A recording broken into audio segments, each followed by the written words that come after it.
gentlemen, the hour is here.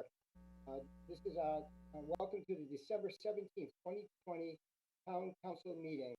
Thank you very, very much. Madam Clerk, this is a roll call for attendance. Councilors, Atzelis, Present. Hogan, Clark. Here. Cullum. Here. Gagwan.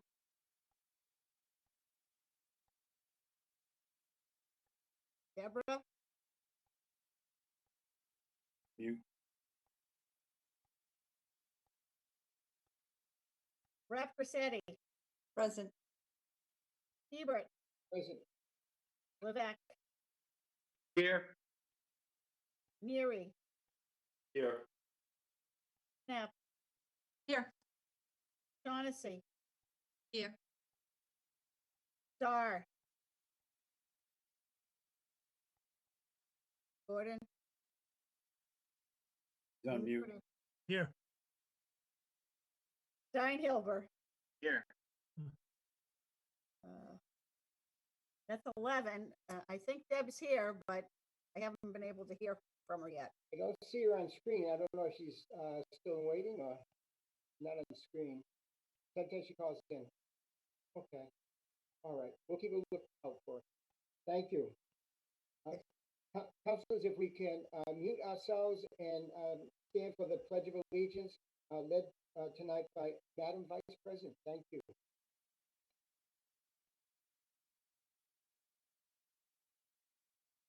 I pledge allegiance to the flag of the United States of America and to the republic for which it stands, one nation, under God, indivisible, with liberty and justice for all.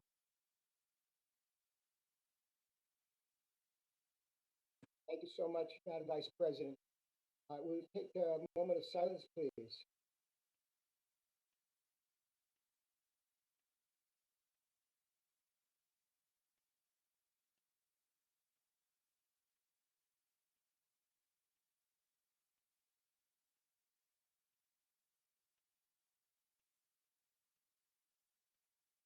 Thank you very much. Thank you, councilors. We'll open now for public comment. Sarah, you're on. We have a couple of people for public comment. It'll just be a moment for the first person to join us. Thank you.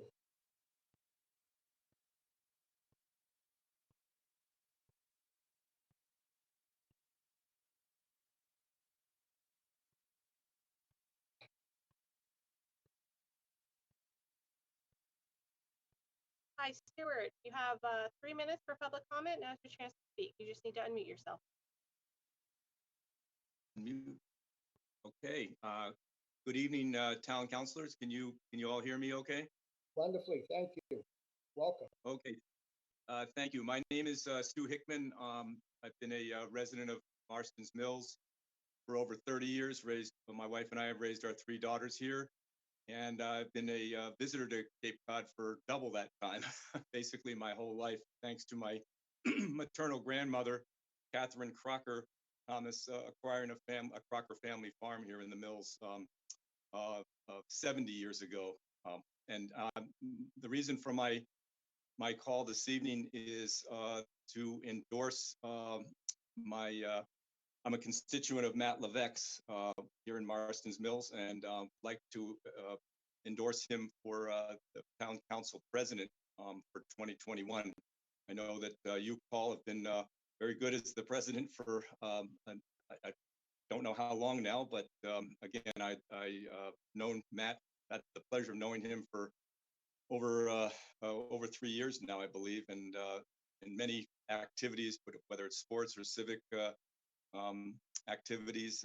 He's just a great guy, and I think he'd bring a lot to the town council as their president. So I don't know if I have the other councilors on hand at the time, but again, thank you for your service to our town. And as I said, I just want to let all the town councilors know that if they find it in their heart to elect Matt as the new town council president. I'd much appreciate that. Thank you very much. Stuart, thank you for calling in. He certainly is a good man, Matt Levesque. So thank you so much and happy holidays to you. Yes, Merry Christmas and God bless to you too. Bye now.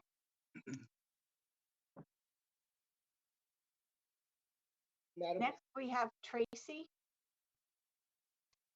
Tracy, you have 3 minutes. You may unmute now. Hi there. I am also a lifelong Cape Cod resident. I was born and raised here 47 years. And I am also here to endorse Matt Levesque as the town council president. I actually only recently met Matt Levesque during the pandemic in March. We met as volunteers for the Mass Military, the Cape Cod Military Support Foundation.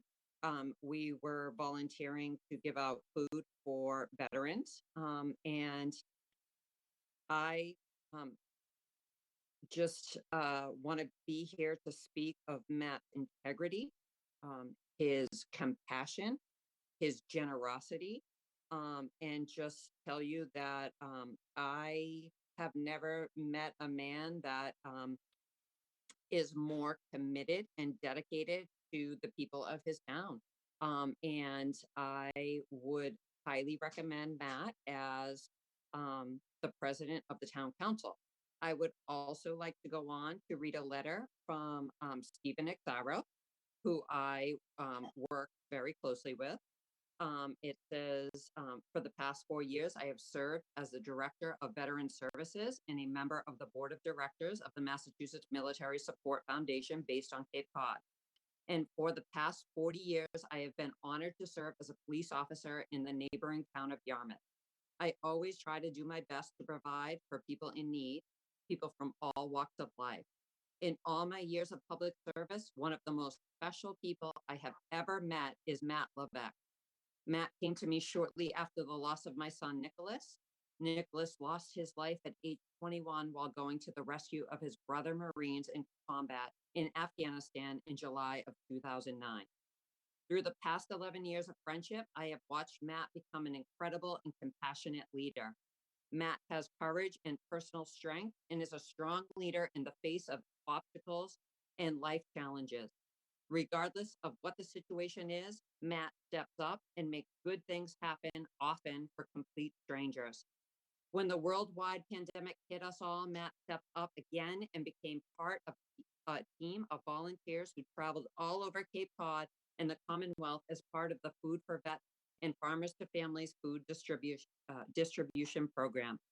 A wonderful group of local friends formed, and we traveled all over Cape Cod and beyond.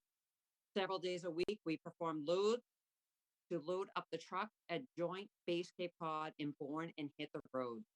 On tough cities like Chelsea, Boston, New Bedford, Framingham, and Fall River, to farm towns like Foxborough, Raynham, Bridgewater, Whitman, and Westport. You have In our 30 beloved 30 Cape Cod. seconds, please. Tracy, you still have 30 seconds. Thank you. Matt and our team of volunteers provided a smile and respect and love to our veterans, military families, and anyone in need. Several million meals for people all over Massachusetts. When Matt learned of this, he immediately reached out to a local church who proudly stepped up forward and took the group inside, harboring them and keeping them safe in their mission of recovery. Town Councilor Matt Levesque is the type of person who will always lead the way, work with others, and make great things happen. Tracy, Respectfully, Stephen G. Exaros. wonderful. Thank you so much, Tracy. Thanks for calling in. Thank you for reading that fine letter. We appreciate it. And Thank you. happy holidays to you. Thank you very much. Okay, thank you. Have a good night. May I point out that both Councilor Dagwan and Councilor Hogan have joined us? Thank you, Councilor Clark, for doing that. We appreciate that. Councilor Clark. Because he's on another call.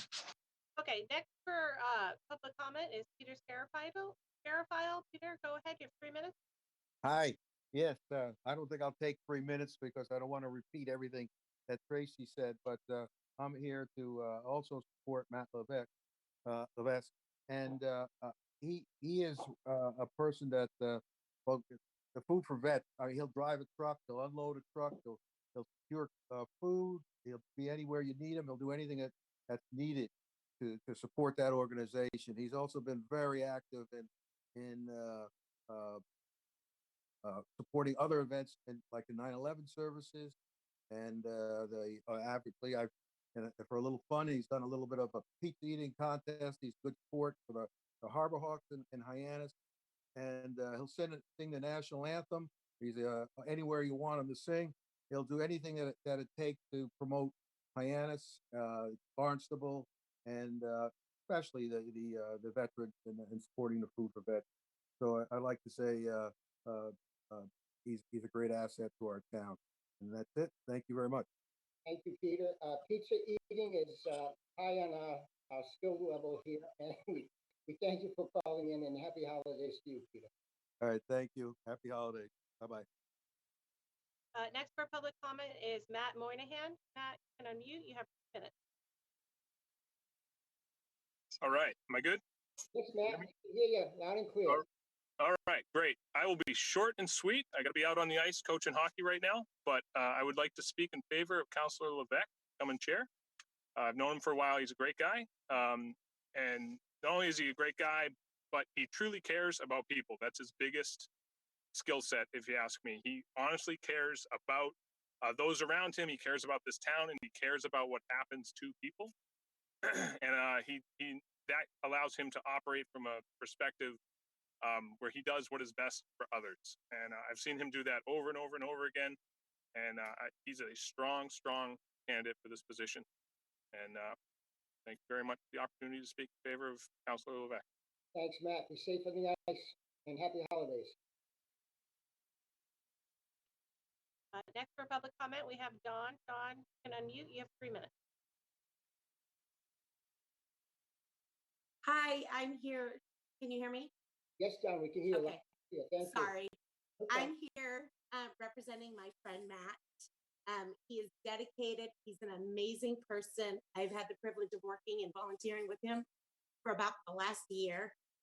He's dedicated to his family, his friends, his community. He's a leader.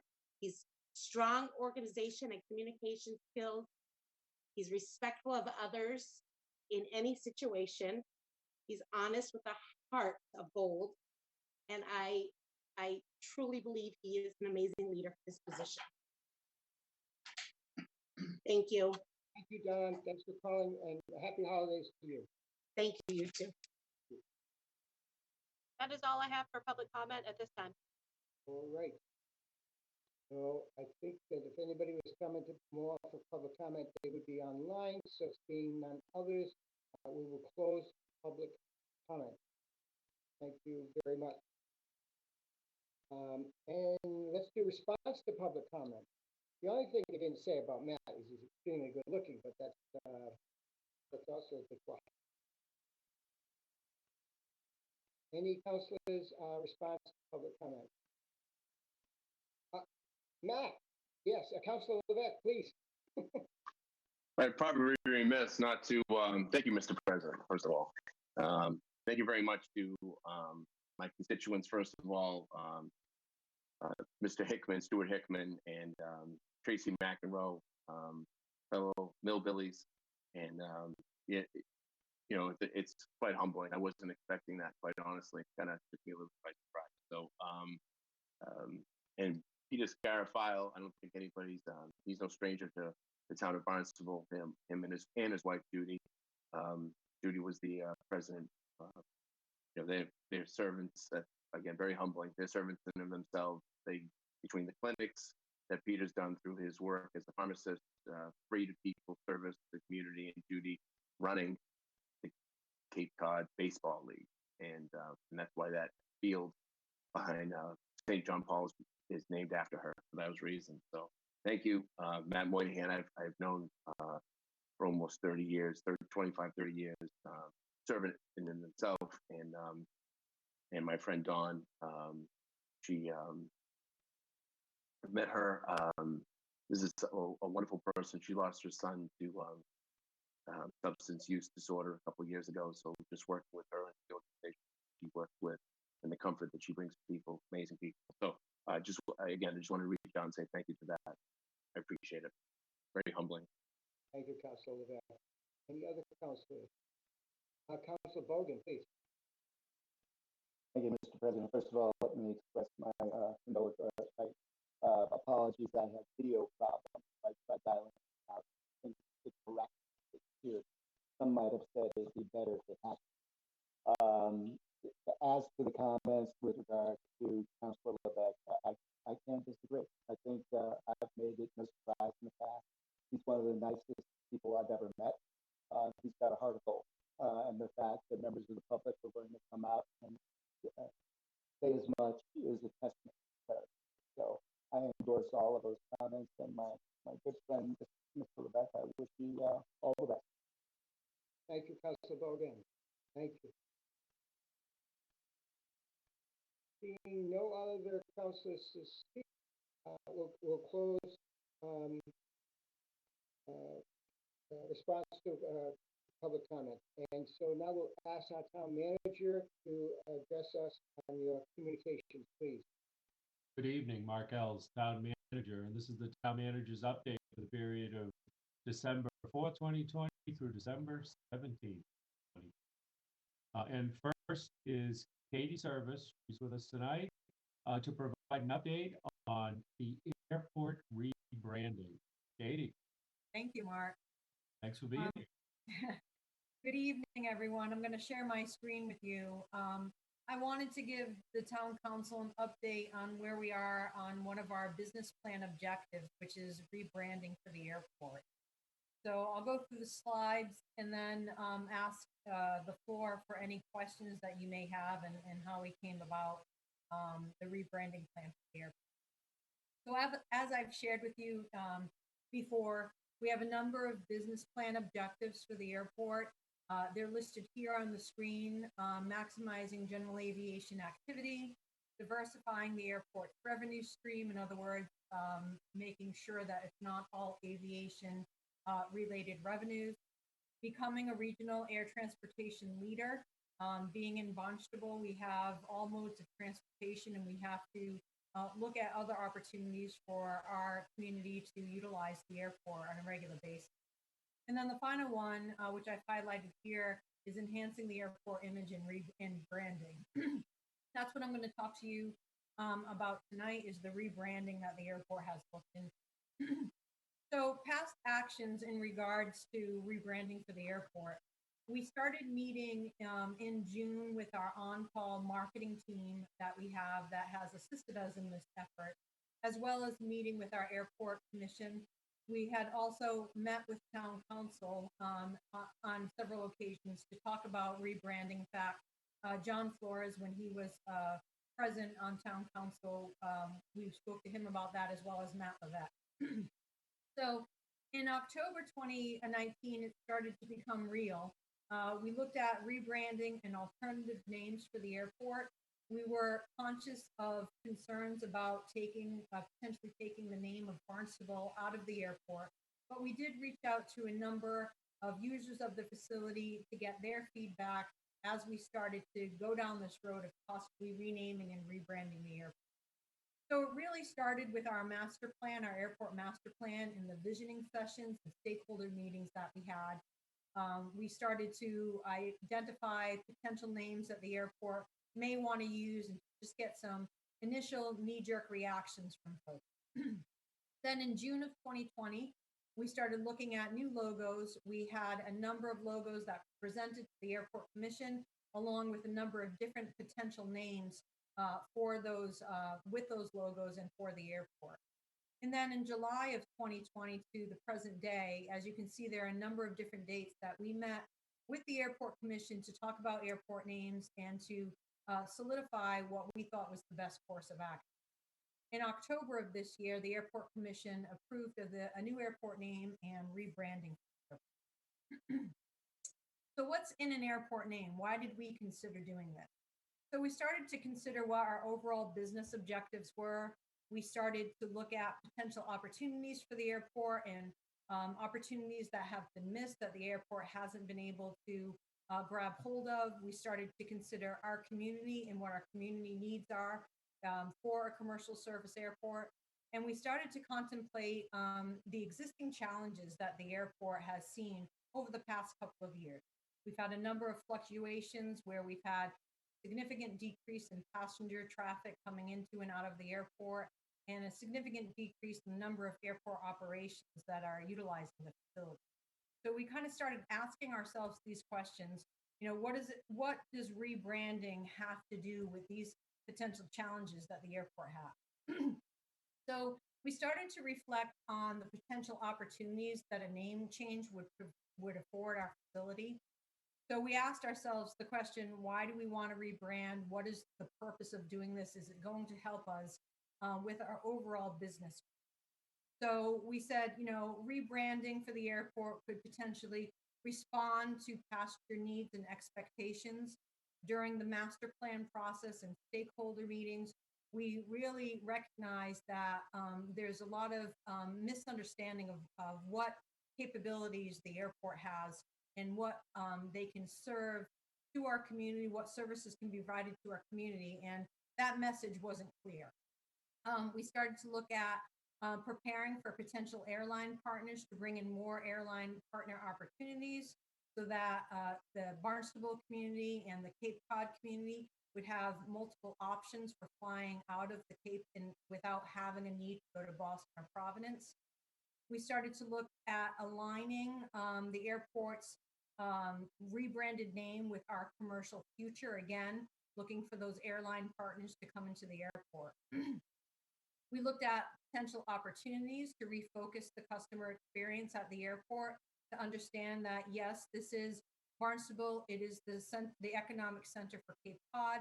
And as an economic center, there are a lot of businesses within our community that do fly and travel out of Boston and Providence rather than having the opportunity to fly right from their hometown airport. And then to change those transportation perceptions. Oftentimes people will drive up to Boston, drive to Providence, they'll get on a bus to do the same. And it's really because the opportunities at Hyannis are not there. So they're looking for alternative options. So we started to identify with the community it serves. And the airport really serves the communities of Barnstable, Cape Cod, and the islands. And to another extent, communities outside of Cape Cod that visit here for the summer for their second home or for visiting just for vacation on the Cape. But we don't serve those communities well. So those that live and work on Cape Cod, they really need a local option for air transportation. And without that need to travel to Boston and Providence, and likewise, visitors that are coming need a direct route to the Cape. So we started to look at what our community is and who we're actually not serving. So the graphic that I have in front of you now was a 2018 analysis that we did identifying by town the passengers that arrive on Cape Cod as a final destination, but they're utilizing other airports to do so. So right now we have about 222, in 2018, we had about 222,000 passengers that arrived to our region, but went to another airport. They could be using Hyannis. Likewise, when we started to look at residents that are departing Cape Cod, the graphic that you see here, we have some towns that are a darker shade of blue. Those are the towns where we have a high influx of passengers who are traveling out of Cape Cod to Boston or to Providence, and you can see the percentages there, that they're using other airports rather than using an airport that is so much closer. So we started to consider our overall business objectives again, and we said, what is our main objective? What is the focus of rebranding? What purpose is it going to? And it's really going to serve two purposes. One, it's going to help us in rebranding ourselves for that regional air transportation leader. And it also helps us with one of our biggest challenges. Because right now we find that the community doesn't know who Barnstable Municipal Airport is. They do not understand the services that are provided or the businesses that utilize the facility on a regular basis. So when we started to think about rebranding, we started to think about the business needs, the needs that to change, basically to expand and to evolve and to better communicate a clearer vision of the future of the airport. So the previous slides that I just showed you show that there's something missing. What about those 250,000 passengers that could be utilizing the airport? So in becoming a transportation leader, we started to look at three possible names: Cape Cod Airport, Cape Cod Regional Airport, and then Cape Cod Gateway Airport. We floated these names around to different users, transportation and tourism leaders, and this is what they've said. So when we reached out to JetBlue, one of our existing airlines, we reached out to their marketing manager and we said, look at those three names. What would you consider for a possible name for the airport? And their comment right there was regional implies a small airport serves the local area. When asking the Sun Country PR marketing manager, they felt that regional airport is an airport that would typically avoid. It was something that they really feel was kind of a small backyard country airport. And I don't know about you, but that is not what I want people to think about when they think of Cape Cod. They like the name Cape Cod Gateway. And then when we spoke to the Cape Cod Chamber, they felt that Gateway sounded a little bit more appealing as a destination for passengers coming to the region. And they didn't necessarily like regional. They didn't feel that that lived up to the name for our airport. Additionally, we had some corporate users that use the facility on a regular basis. Everest Fuel is one of our highest inbound corporate users at the airport. They felt that they liked the name regional, but that Gateway had a little bit more intrigue. We've asked former marketing consultants. They definitely like the name Cape Cod in the airport. And then regional, other marketing professionals said that, regional sounds smaller than Gateway, and they preferred the word Gateway. So the consensus was that the airport should be named the Cape Cod Gateway Airport. When we started looking at that, we started to reflect upon the opportunity that a name change would afford the facility. So in terms of marketing, we could better market ourselves in enticing people to fly directly to Hyannis. Those vacationing or summering on the Cape, it could be their gateway to fun, your gateway to Cape Cod and the islands, your gateway to Cape Cod National Seashore, and it can go on and on for potential marketing of the use of the word gateway. Again, for those living on Cape Cod, for those local potential passengers, we want them to realize that the Cape Cod Gateway Airport is the gateway to the world. It's their gateway to Boston, New York, Washington, D.C., and beyond. It's their gateway to hassle-free traveling. They could travel to Hyannis from most points on Cape Cod within a half hour to 40 minutes and not have to deal with the traffic in Boston. Cape Cod Gateway Airport is your gateway to airline partners and your gateway to convenience. So there's a lot of options that we basically have looked at in order to get to this point. So with a name change, obviously comes a new logo. We have the black and white version on the right-hand side and the color version on the left. Very simplistic. The arm of the Cape says Cape Cod right in the middle, draws your attention to Cape Cod. Cape Cod is a very well-known name to many across the U.S. They know where Cape Cod is. And unfortunately, many people do not know where Barnstable is. So we felt like this was the right move to make ourselves a little bit more known within not only the region, but outside of our region. So with that, I will stop sharing my screen and ask if there's any questions that any of you may have about Cape Cod Gateway Airport. I have a question. Sure. I'm sorry, Councilor Atkins. So, other than a rebranding, have you identified why over 200,000 passengers aren't using this airport? And if so, what else are you planning to do to try to capture some of that business? Sure, that's a great question.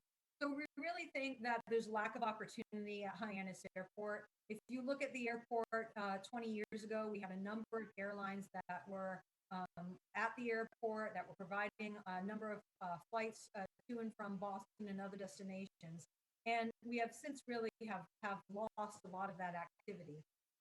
We also, because we are multimodal in Barnstable, we also lost a lot of ridership when the high-speed ferries came into town, and we didn't really shift and look at other opportunities that were beyond going to Nantucket and the islands.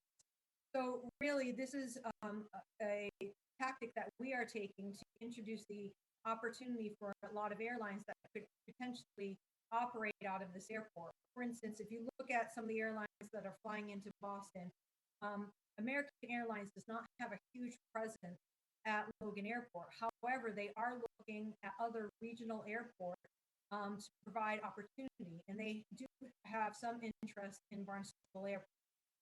Additionally, both Matt Elia, who is the assistant airport manager, and myself, have been attending a number of different conferences where the other town councils have heard me say this before, it's speed dating for airlines, where we have about 15 to 20 minutes to pick our airport in our region to a number of different airlines that are on our schedule.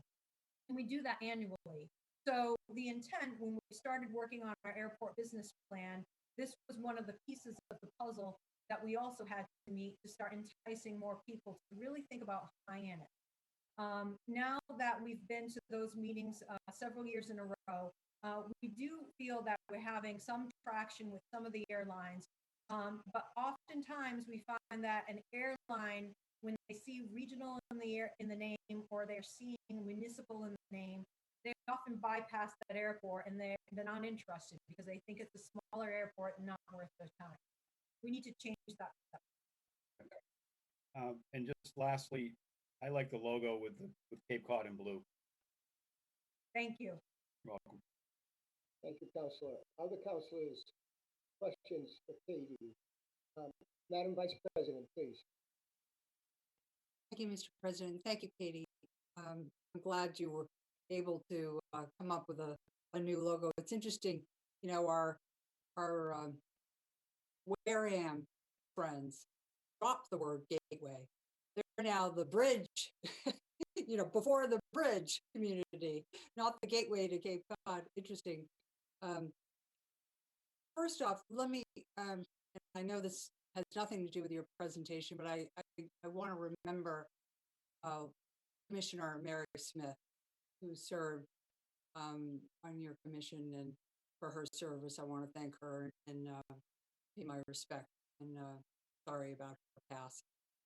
I don't know if she was able to involve herself in this study or not, but do you think a lot of people bypass your airport because not only of the name regional, but because of the limited size of the airlines that come in? You know, people might think regional, I don't really want to fly on a commuter plane, you know, single engine, although I know most of them are twin engine, but what about that in the scheme of things? I agree with you. I think that is definitely an issue. I think we have a few issues that we're looking at the airport. One is we don't have a lot of opportunity to ride on other airlines. The fact that we do have JetBlue that comes in seasonally has been a big boom for the business and for our community to be able to get on that larger aircraft, go directly to JFK. You're correct. There's a lot of number of people that do not like to fly on a smaller aircraft. Because of that, we've heard that time and time again. And that's when we need to reach out to those airlines that do have commuter connections that are in larger aircraft. When I say larger aircraft, I'm talking about a seating capacity between 40 and 100 passengers.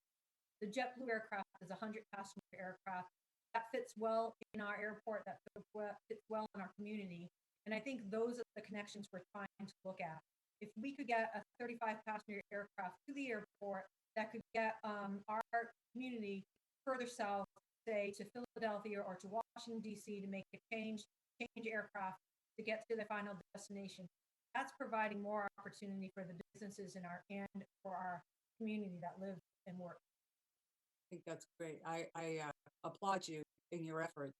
And I know that with you at the helm, the airport is in a good stead. Thank you. Thank you. Madam Vice President. Any other councilors? Councilor Cullum, please, followed by Councilor Shaughnessy. Yeah, I just wanted to compliment you on all your thoughts and actions and planning and research and everything that you've done to bring the airport to from where it was to where it is and hopefully where it's going. Since you've come aboard, we've seen major changes there, all for the better. And I just want to say thank you for that. This is a good move. Thank you, Councilor Cullum. I do want to say that, it's taken a lot of time with my airport commission and with the town. I've bounced ideas off of Mark and Andy, and it's taken everybody. And the folks that work for the town of Barnstable have been a huge help in my transition to the manager. So it's been everyone. Thank you. Thank you. Councilor Shaughnessy, please. Thank you, President Hebert. Another great presentation as always, and I love what's happening in terms of bringing other businesses to the airport and making it more of a hub, like a place where you might go even if you're not flying anywhere. And I hate to say, but at this moment, I feel like I'm going to be the party pooper, but I feel a little sad. This is the town of Barnstable's airport, so losing Barnstable from the name, I'm not a huge fan, I gotta be honest. The call tag or whatever you call them for the airport is HYA. This is Barnstable's airport. This is not Cape Cod's airport. I wanted to ask you also, and that's it. I'm not gonna lie, I don't love it. I miss that we're giving up Barnstable.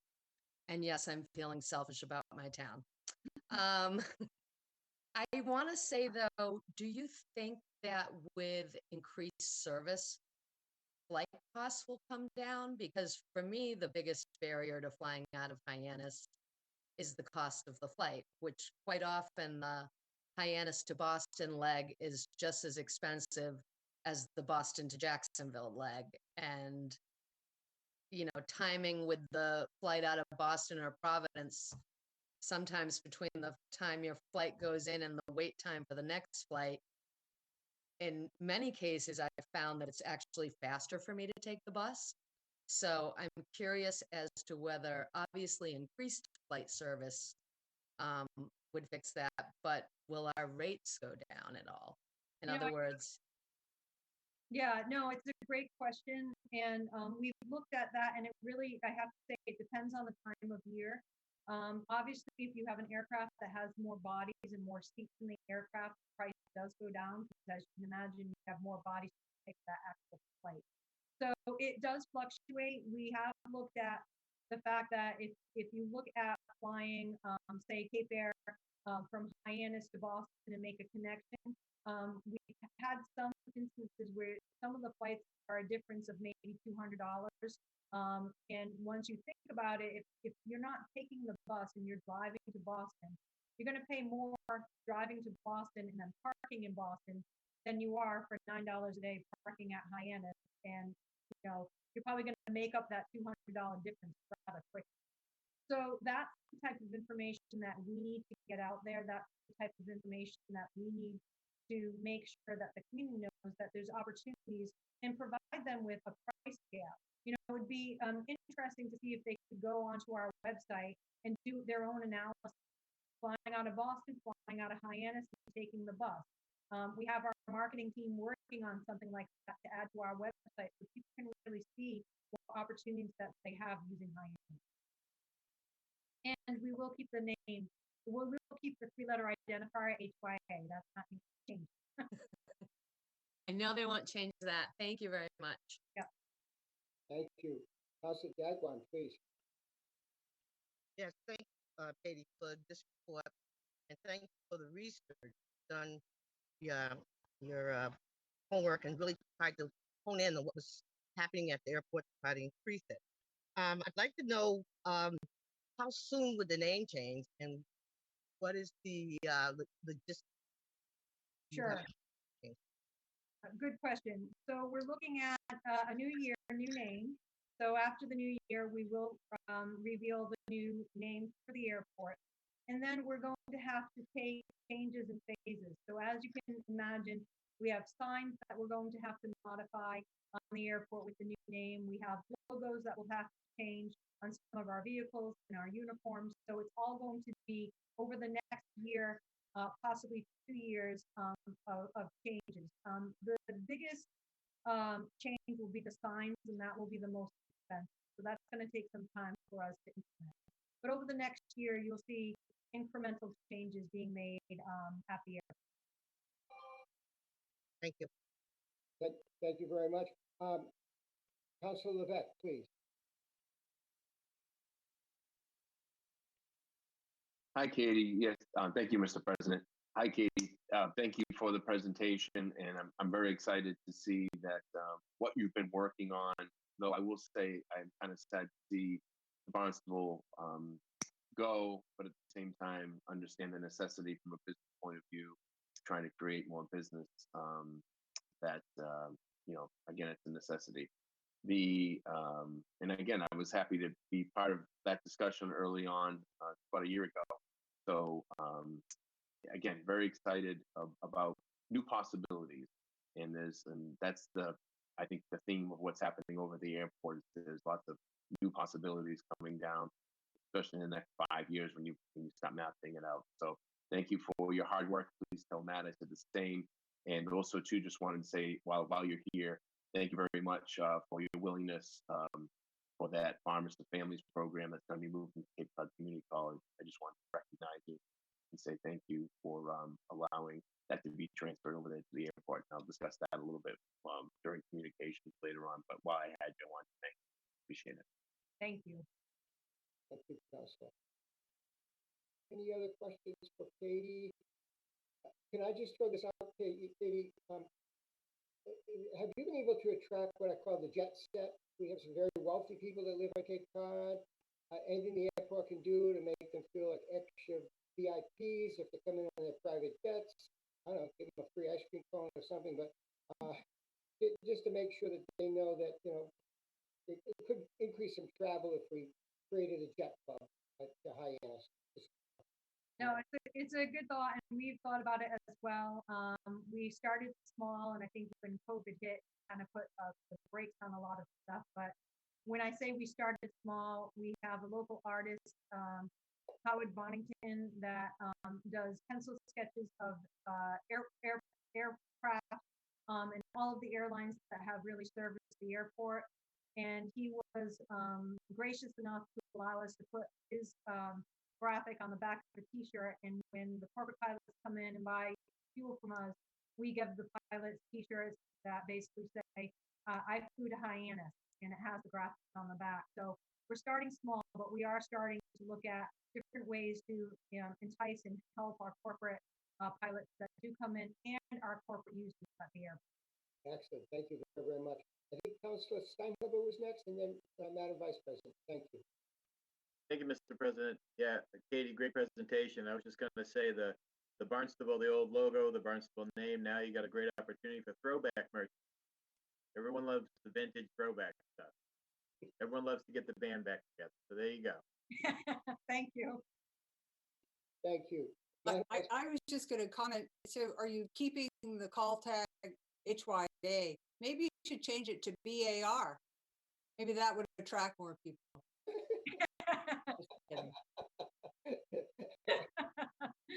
Thank you, Madam Vice President. Any other questions for Katie? Councilor Clark, please. Thank you very much. Like other presentations, from your PowerPoint presentation will be available on the town's website, please. I've already provided it to Lynn Poyon. Thank you. That's great information. Thank Okay, seeing no more. Thank you so much, Katie, for coming in, and happy holidays to you. Thank you. Same to you all, and thank you for the time tonight. I appreciate it. Thank you. Thanks, Katie. Thanks. Thank you, Katie. Town manager, before you return, Sarah, if you can hear me, or Cindy, if there's anything you can do, Councilor Bogan closed out, try to get a better connection. He's now used 2 computers, a laptop, and a phone, and has not been able to get in. And also, he got some phone calls, and I got some phone calls, that people have tried to get in and are not getting in. So, Sarah, if there's anything you can do to help out, or Cindy, I'd appreciate it. Yep, I'm aware, and we're trying to figure out what's going on. Thank you. Okay, thank you so much. Town manager, thank you. We do, to that point, I have been getting a lot of calls from residents looking for help with their Wi-Fi and the problems with connectability, work, school, life. So that's a very common call, and they're asking for help.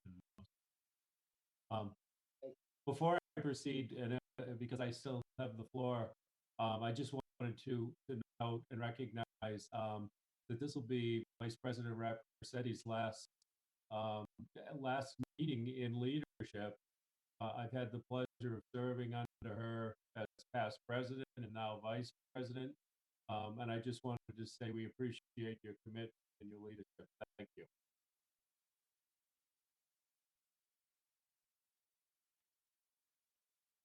As a reminder of the town of Barnstable continues to follow the orders and directives of our governor.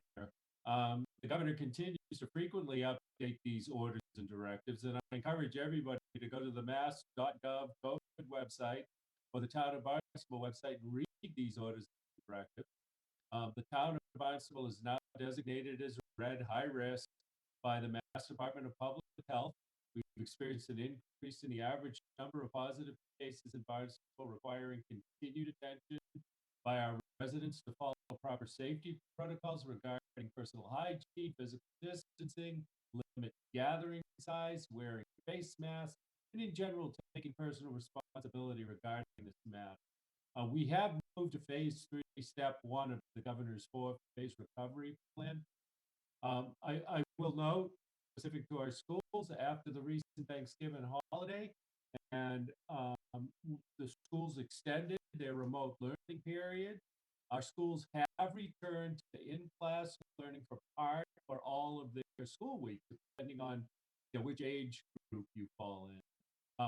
Upon returning to school after the upcoming holiday recess through Christmas and New Year's, it's anticipated that they will follow the same respective schedule. So, in speaking with our superintendent today, I believe they're returning on the 4th. At this point, they're anticipating either all in or the mix that our students are currently experiencing. But I would encourage everybody to watch the updates from our superintendent. We'll be coming off a holiday, depending on, I guess, it wasn't a surprise after Thanksgiving that we saw the increased positives. Very short-term data here, but we seem to see a little bit of a leveling, not a real decrease yet. Looking forward to the decrease, and but after another holiday period where we gather, perhaps we might experience the same again. So please watch for updates from our superintendent, and we thank you for your continued adherence to these requirements. We're proceeding with the task in the updated budget action calendar for FY 2022 as scheduled. We're using the preliminary state budget with the assumption of level funded state aid until such time that the final state budget is approved. The proposed calendar year fee hearing was held on November 17th via Zoom. The proposed fees are posted on the town website homepage under in the news section as proposed fee hearing notice. I've approved the fees as of today. We anticipate holding a joint meeting workshop with the town council school committee to review the financial condition of the town on January 21st, 2021. That's the yearly joint meeting that the town council and school committee have, where Director Milne, our finance director, does a presentation relevant to our fiscal budget in preparation for our submittals of the FY22 capital budget and operating. Excuse me. We've commenced a review of our capital project submissions for the next 5 years, covering FY22 to FY26, and it totals $468 million. Of this amount, $124 million represents the enterprise fund request, $203 million are general fund requests, and $141 million are requests associated with our comprehensive wastewater management plan. A total of 170 projects were submitted for funding.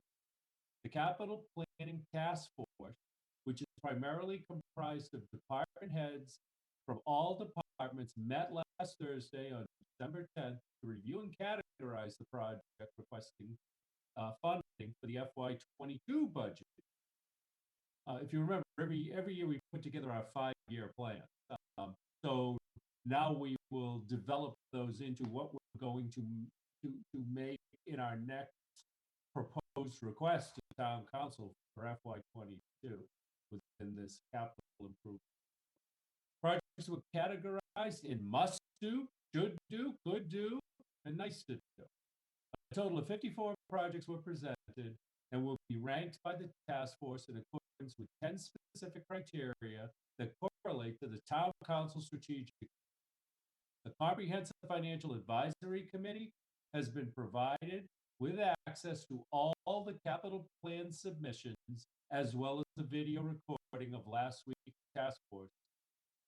The facts report is scheduled for March 8th, 2021, and will accompany the town manager's submission of the FY 2022 capital improvement program to the town council. The town manager takes the recommendations of the task force under consideration for the FY 22 capital improvement program finalization. The 5-year capital plan, as well as the FY 22 capital program, is scheduled to be submitted on March 8th, 2025. The Town of Barnstable Years of Service Award is tomorrow, Friday, December 18th, via Zoom. 2020 has been a year unlike any other we've experienced in recent memory. I will be thanking the Town of Barnstable's employees for their dedication and commitment to quality service, especially during these difficult times. We will be gathering virtually under the guidance of our Human Resources Department and recognizing staff in 5-year increments of service. I want to publicly thank this year's honorees and all of our staff as we move through the recovery phases of this pandemic with focus on high quality service during a time of change to remote, contactless, and safe provision of public services to our residents, businesses, and visitors. So thank you, and we always look forward to our Years of Service Awards, and tomorrow will be a virtual version of it. So it's the first time I get to partake in something like that. At this time, I'll ask Director Santos to provide our monthly update on the status of our comprehensive wastewater management. Good evening, Mr. President, members of the council. I'm going to share my screen.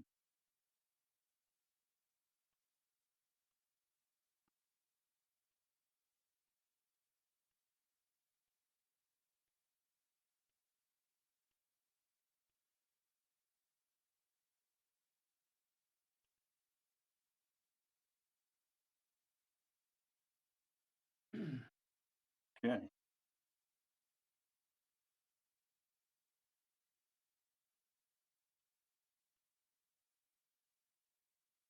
There we go. Sorry about that delay. So the Comprehensive Wastewater Management Plan, specifically our MEPA decision, again, that's the Massachusetts Environmental Policy Act Office, who is reviewing our environmental impact report that we submitted this fall.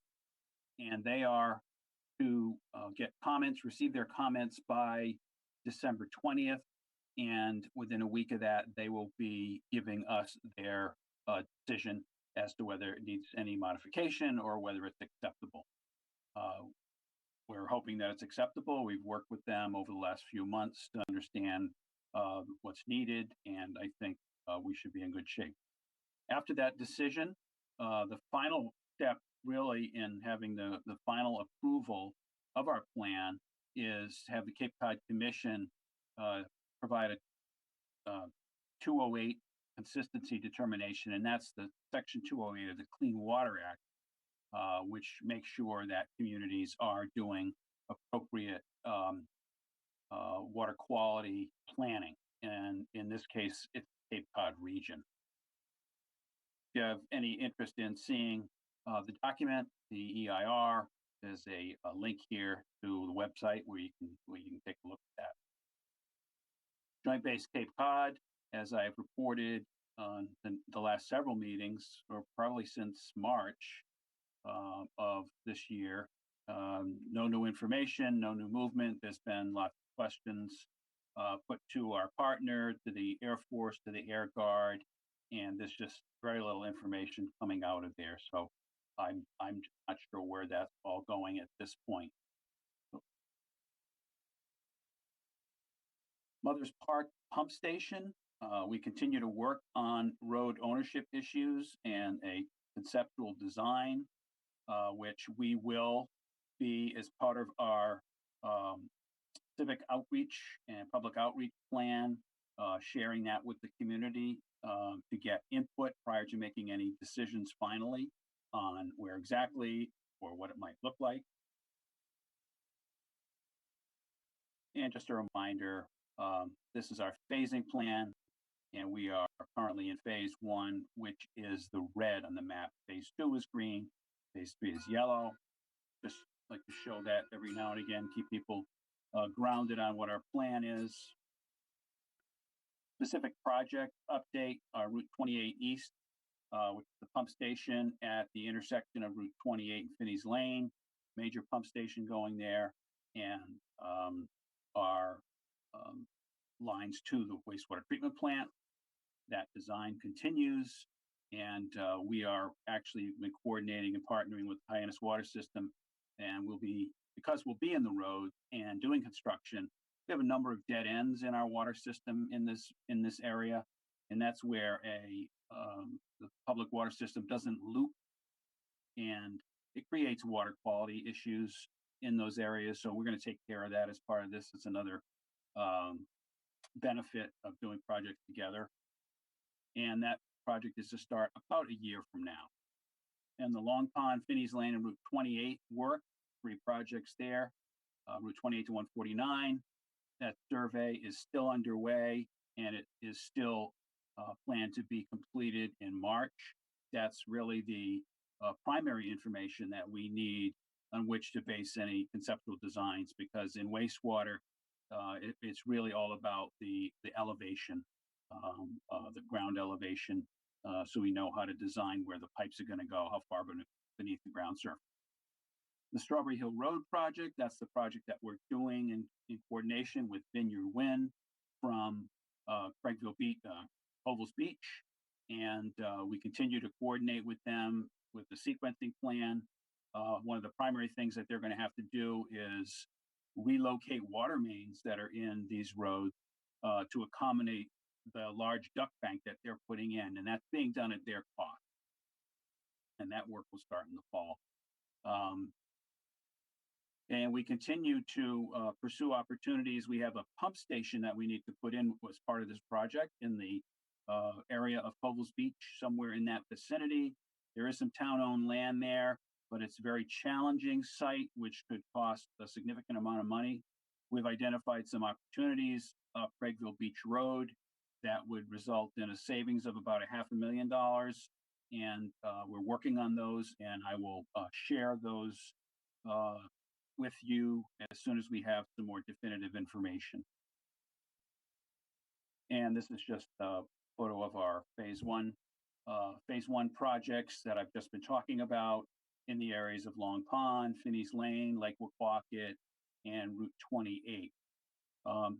One thing I didn't include on the slides was we continue to work with Barnstable Clean Water Coalition on their plan to install some alternative septic systems in and around Schubel's Pond as a test to get a number of these systems in place in order to prove out technology that is significantly nitrogen reducing. And we're helping to the extent we can, providing access, survey information, things like that are really low cost. It's more just our time.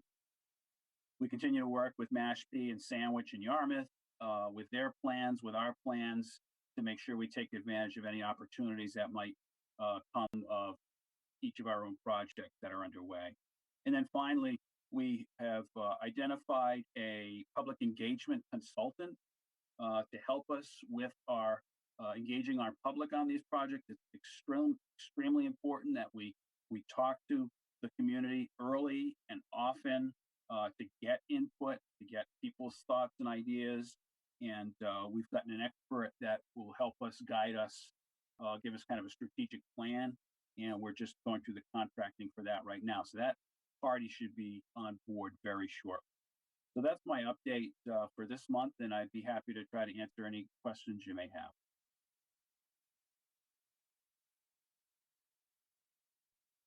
Okay, thank you. Thank you, Dan. I'd ask if anybody has any questions of Director Santos at this time, feel free. And but I do have another item on my town council, my town manager. If I could just say my first thing before other councils, it'd be awesome if you can do that Gregville Beach pumping station, save $500,000. Thank you. Awesome. Yeah, that's looking very good, but I don't want to, I don't want to share that information because it involves private property, and until it's kind of in the bag. Okay. Thank you so much. Thank you. Any other councilors questions for Mr. Santos? Councilor Snap, please. Thank you, Mr. President. Thank you, Dan, for the update. Should we be at all concerned about some of the delays that Vineyard Wind or that they've chosen to pull themselves out of the federal review at this point? My understanding is no, they have made some strategic decisions and planning with regards to permitting and politics, and they apparently know what they're doing, and they have said it will not affect their schedule. Okay. So we're going to go with that. And to assist in that answer, I have, as recent as today, had those same discussions. The article led believe that they were withdrawing from the federal permitting because they changed their equipment supplier.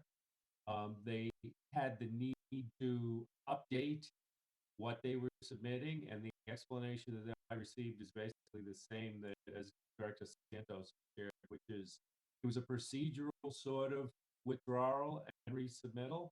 They expect that it will not impact timeline, and maybe weeks, not months, and they would have been required to do it anyways because of the significant change of changing the supplier of their equipment.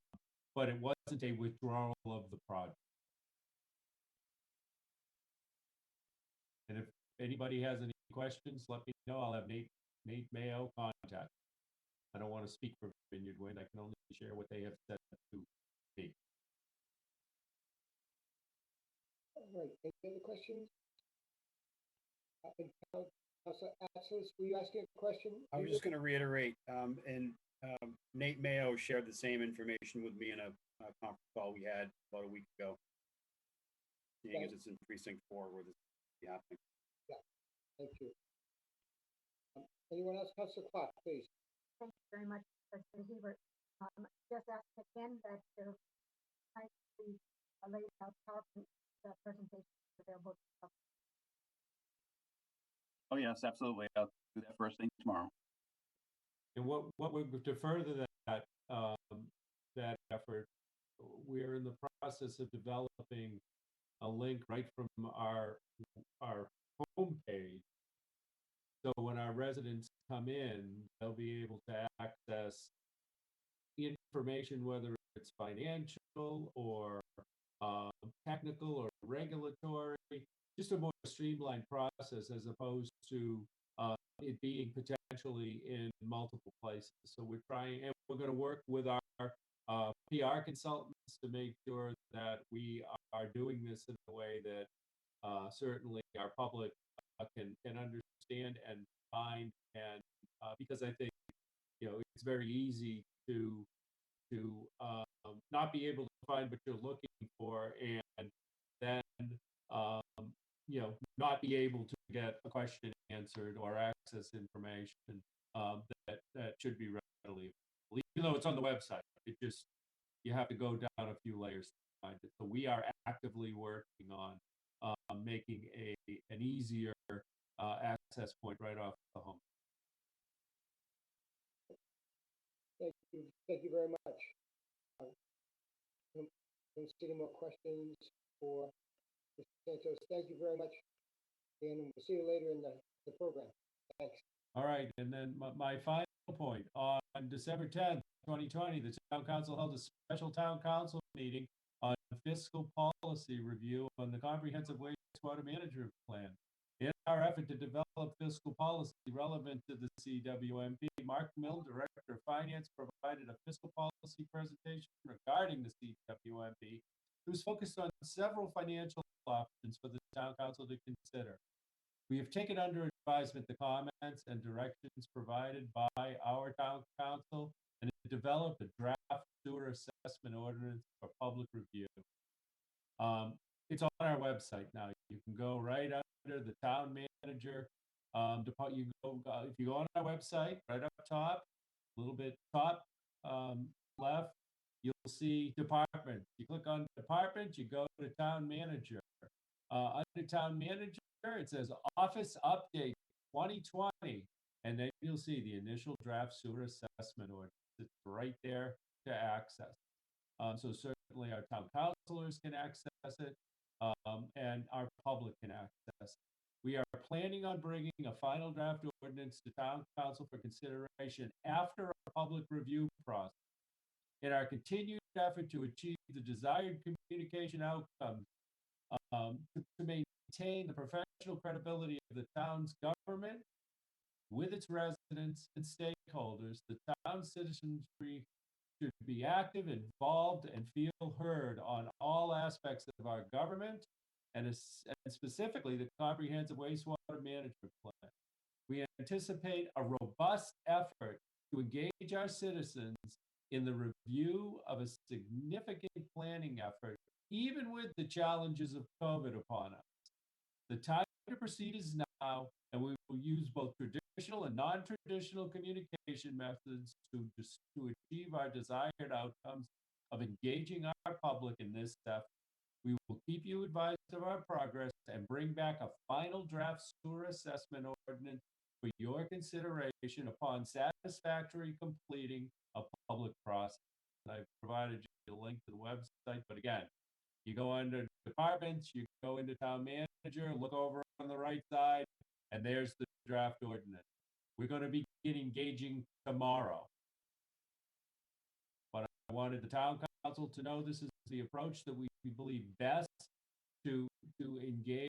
I had many questions over the several presentations we've done about public process, and I've reviewed our strategic plan for our community, and it is clear that we need to engage our public in this before we bring a final draft version of an ordinance to our town council, and we are going to do that. Thank you. That concludes my report.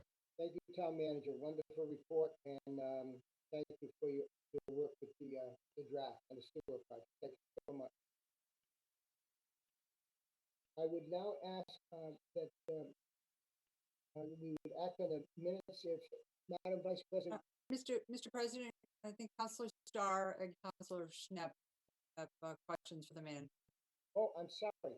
So sorry. Okay. Councilor Starr, please. Oh, thank you, Mr. Els. My question is the draft sewer assessment ordinance, putting that out to the public. I got to the third page, section 4E, and I read it 3 times and I couldn't understand the paragraph at all. So I don't think this is a way to bring the public into the process. This is a legal document. I think we need some kind of narrative in simple language. We talked about adding some pictures, diagrams, maybe some examples of people. You know, if you lived in this kind of house, this close to the trunk line, it would cost this much. This isn't the way to. I think we could do better to pull people into the process. This is going to put people off. It's my opinion. I agree with you. Okay. It is a draft ordinance reflecting the outline that we had presented to the town council. So what we are embarking on here is doing exactly what you just said and putting this into lay people's terms and then modifying that document to bring back a final version to the town council. So there will be many additional presentations regarding technical, regulatory, financial, legal, that will have to be done in a way that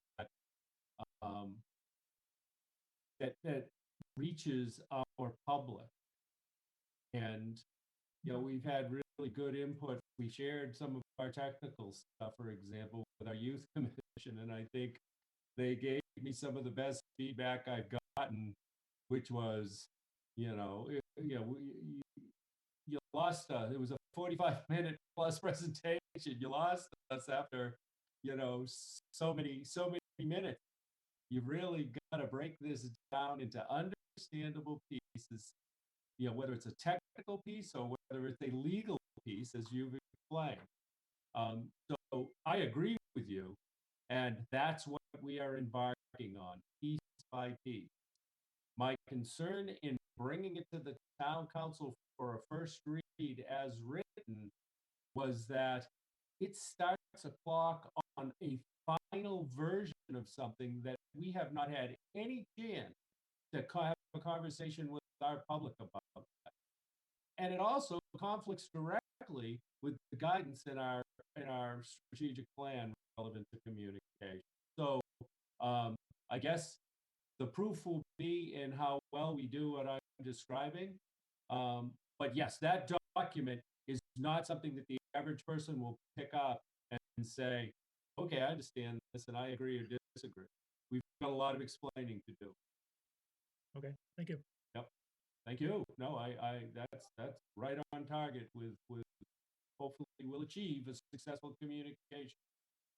I think Councilor Stepp tried to speak first, and Councilor Steinhover. Thank you, President.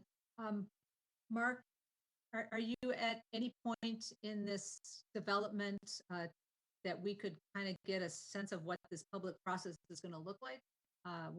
Would it involve counselors reaching out to their constituents at any point in time?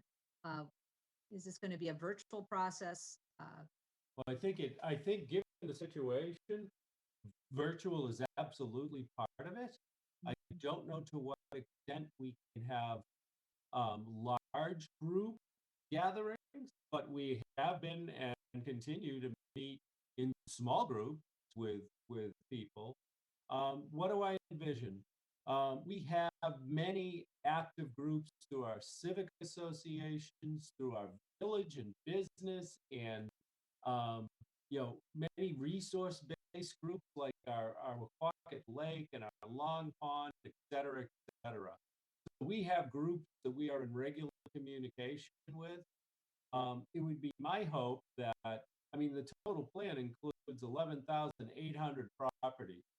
We've got, I forget how many residential properties, 24,000 maybe. I'd have to ask for the current number, but we need to reach out to everybody on this in some way or form. And it isn't just this sewer assessment ordinance, it's everything we're doing with this program. And whether you're a current customer or whether you'll never be on the sewer, you need to understand what we're doing and you need to understand logically, step by step, what's next, or when you might be included. We will keep counselors as a whole and counselors based on the various groups we're going to be talking with directly informed. My intent of not releasing this, prior to or my intent in communicating tonight was to do it with you first, and then embark on this effort. I don't know how long it will take. This is one of the biggest programs we've ever rolled out. I know that not being successful in it will have significant impact. So we will take the time that we need. Obviously, we're already proceeding with many of these efforts, and so time is critical. But I think it'll be. I keep hearing other people reference other efforts in other communities. There's nothing like this anywhere. Nobody's rolling out a $1.4 billion program that I'm aware of. Certainly on Cape Cod, maybe across the entire state, doing it during a pandemic, and doing it during a pandemic because we've had a decade or more of continued deterioration of one of our most critical resources. So again, time is of the essence. We're bringing on additional consultants to assist us, but I think that at the end of the day, it's going to roll back to us and our staff to really strategize with you, with our community, what works and what doesn't, and continue to use those communication methods and tools that work with our public. That's what I envision, and I'll just keep you advised step by step on this. I just don't see other communities, and the examples I'm getting weren't successful. They may say, oh yeah, well, such and such, did you look at this website? And then I say, okay, but what was the outcome? Another failed effort to implement wastewater on Cape Cod most of the time. So again, I think Barnstable will have to move forward on this, augmenting where they can with outside expertise. But at the end of the day, this is going to be our plan. And I assure you that Town Council will be an active part of it. Thank you, Councilor. Councilor Steinhofer. Thank you, Mr. President. Just to give kind of an anecdote to the council, today I was contacted by a constituent. There's a group that's starting to get out talking to residents saying that this is going to cost each homeowner $100,000. So that information's already being put out there. It's obviously false.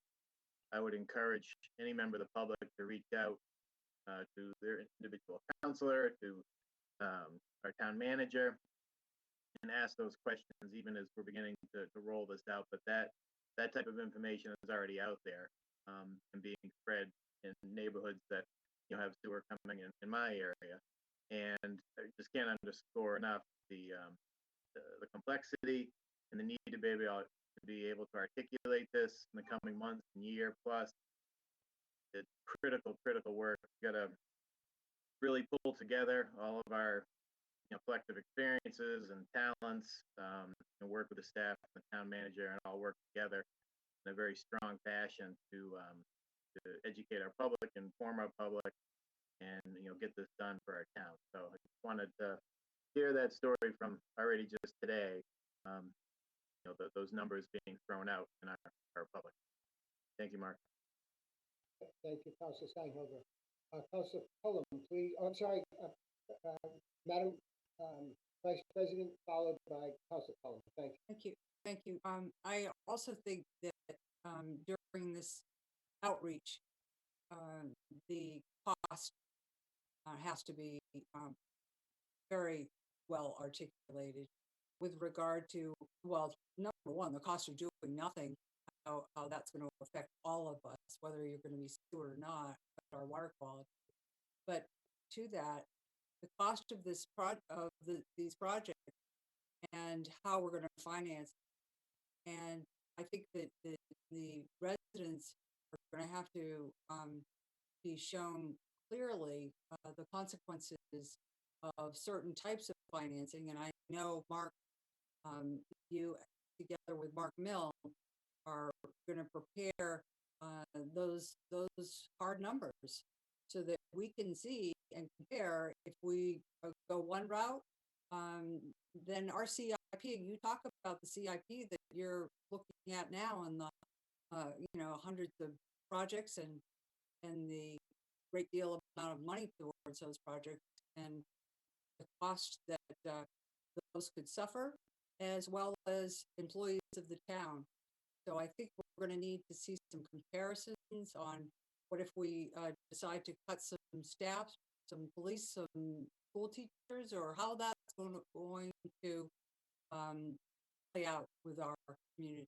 So not only what a systems development charge is, but how it's going to affect everybody's pocketbook in this community. That's huge. And I would hope that this marketing firm that you bring on, together with Mark Milne, and perhaps input from CFAC to bring up numbers in comparison with one route or another, to be part of the communication. Thank you, Madam Vice President. Councilor Cullum, please. Thank you. As usual, I'm going to comment about the communication piece. I was listening to WXTK, a recorded version of them covering Pat Dismara, specifically covering the sewer rollout.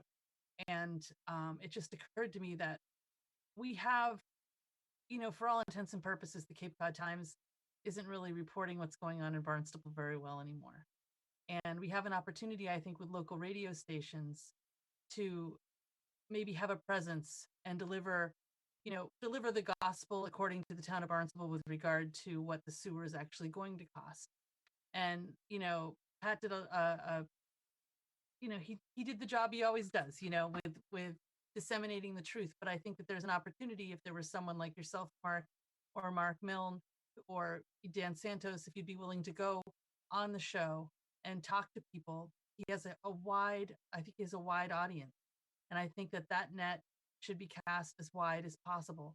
And we should use absolutely every outlet to get the truth out there, because even if there's one thing that's misspoken on the radio, that's what lingers.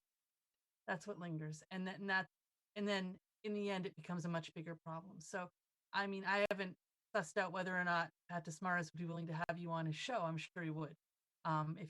But I think it would be a really great tool to use, because we don't really have a strong voice with the Patriot and the Cape Cod Times to get things out. And I think it's a mechanism that people use to learn their news. Talk shows, people learn their news on talk shows. So rather than have a slant or a half truth or an almost truth, I think it would be good if we had a 100% present. Take the mic for a little bit and explain. Thank you. Thank you, Councilor. Councilor Clark, please. Thank you very much, President Hubert, and thank you, Mark, for your comprehensive update.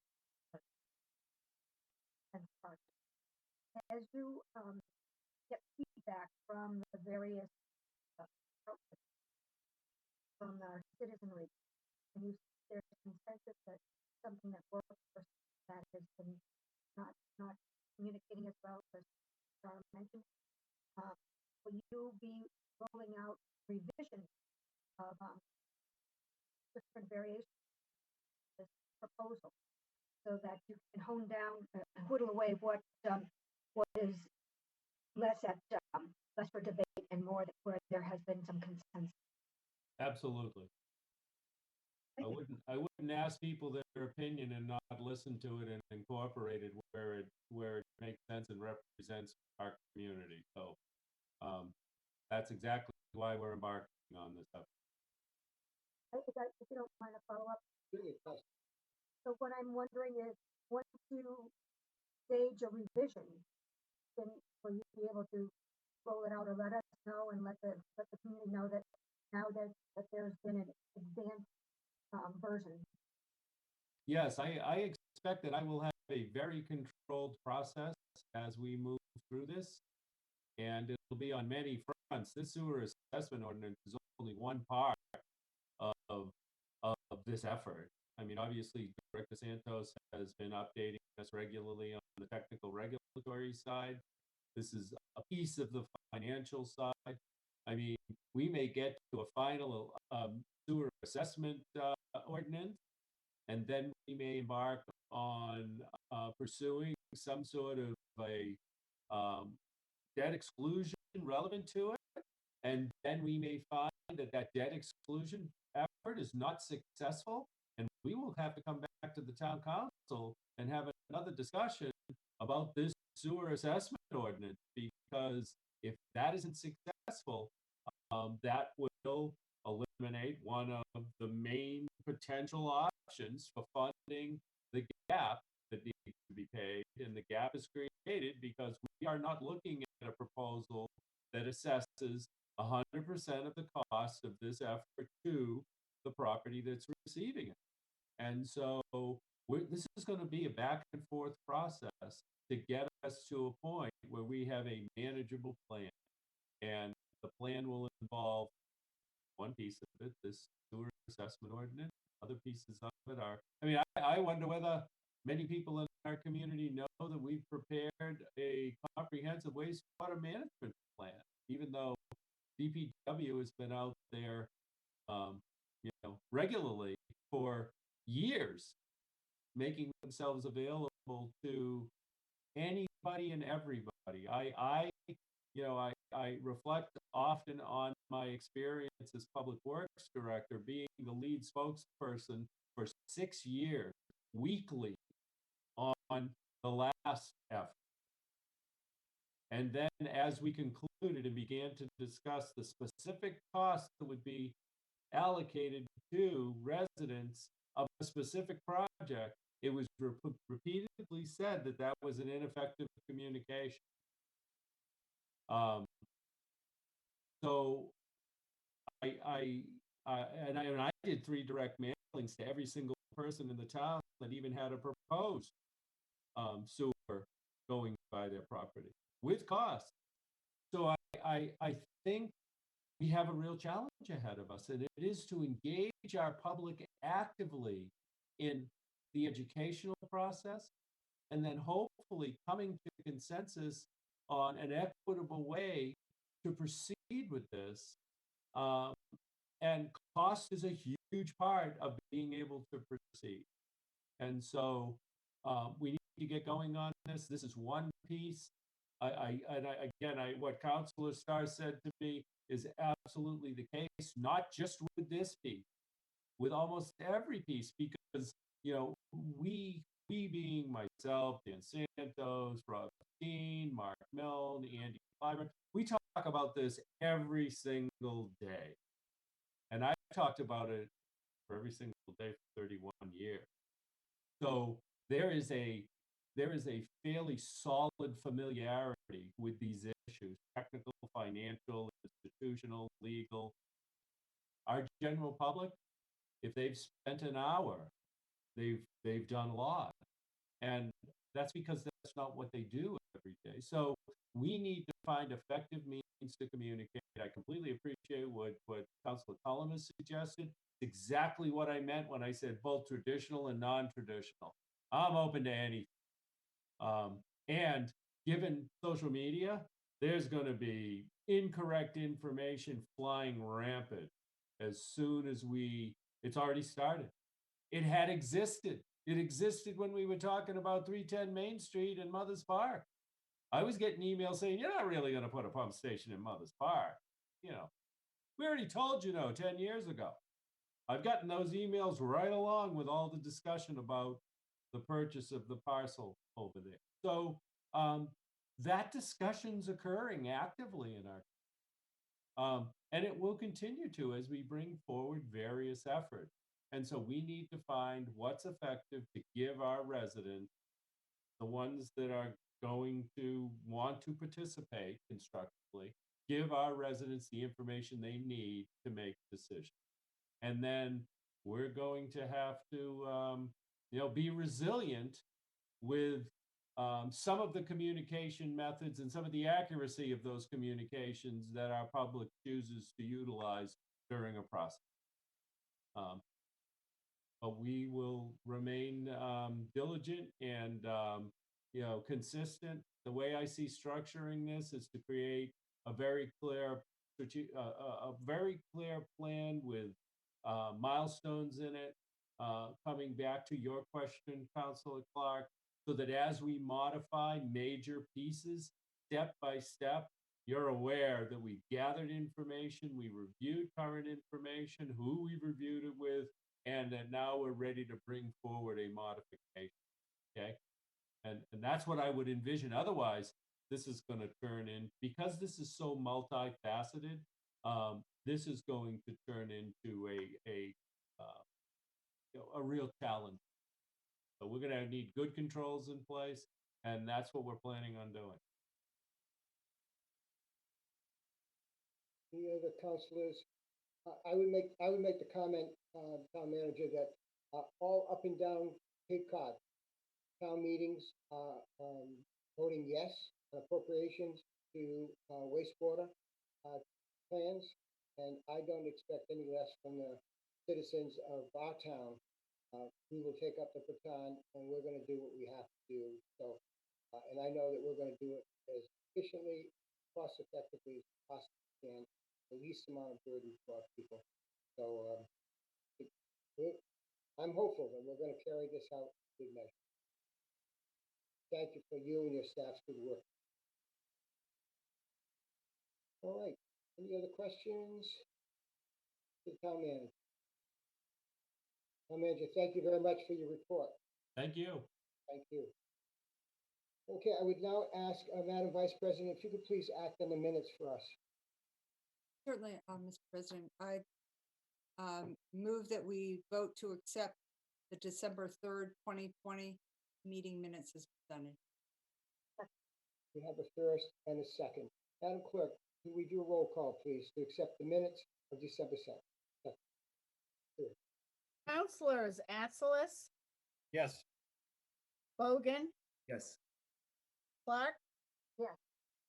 Cullum, Yes. Dagwan, Yes. Rapressetti, Yes. Hebert, Yes. Levesque, Yes. Neary, Yes. Knapp, Yes. Shaughnessy, Yes. Starr, Yes. Steinhilber. Yes. That is unanimous. Thank you very much. So that's unanimous acceptance of the minutes of December 3rd. Thank you. So, Mr. President, I move that we vote to accept the meeting minutes of December 10th, 2020 as presented. Second. We have a first and a second in the December 10th minute. Thank you very much. Madam Clerk, a roll call, please. Councilors Bogan, Yes. Clark, Yes. Cullum, Yes. Dagwan, Yes. Rapressetti, Yes. Hebert, Yes. Levesque, Yes. Neary, Yes. Knapp, Yes. Shaughnessy, Yes. Starr, Yes. Steinhilber, Atzelis. Yes. That is unanimous. Thank you. So that's unanimous for the approval of the December 10th minutes. Thank you very, very much. Just so everybody knows, we thank you. Councilor Bogan has been able to reconnect. There are some citizens who tried to get on earlier who could not get through. I've asked them to hold, if they would, until we start the public hearing on the old business items rather than interrupt this time. So we're going to move ahead with the thank you for everyone's patience. Communications from elected officials, boards, committees, staff, commission reports, and correspondence and announcements. I know that we have two wonderful guests tonight from the Young Youth Commission, and they are Mr. McCauley and Mr. Sater. So thank you for being with us, and I know you have a little presentation for us. Thank you.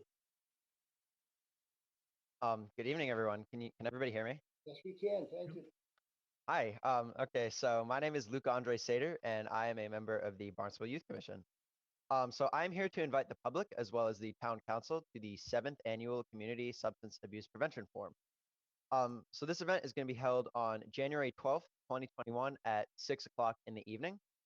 So the Community Substance Abuse Prevention Forum is a 30-minute pre-recorded presentation from local experts about parent education for substance abuse, followed by a 30-minute Q&A.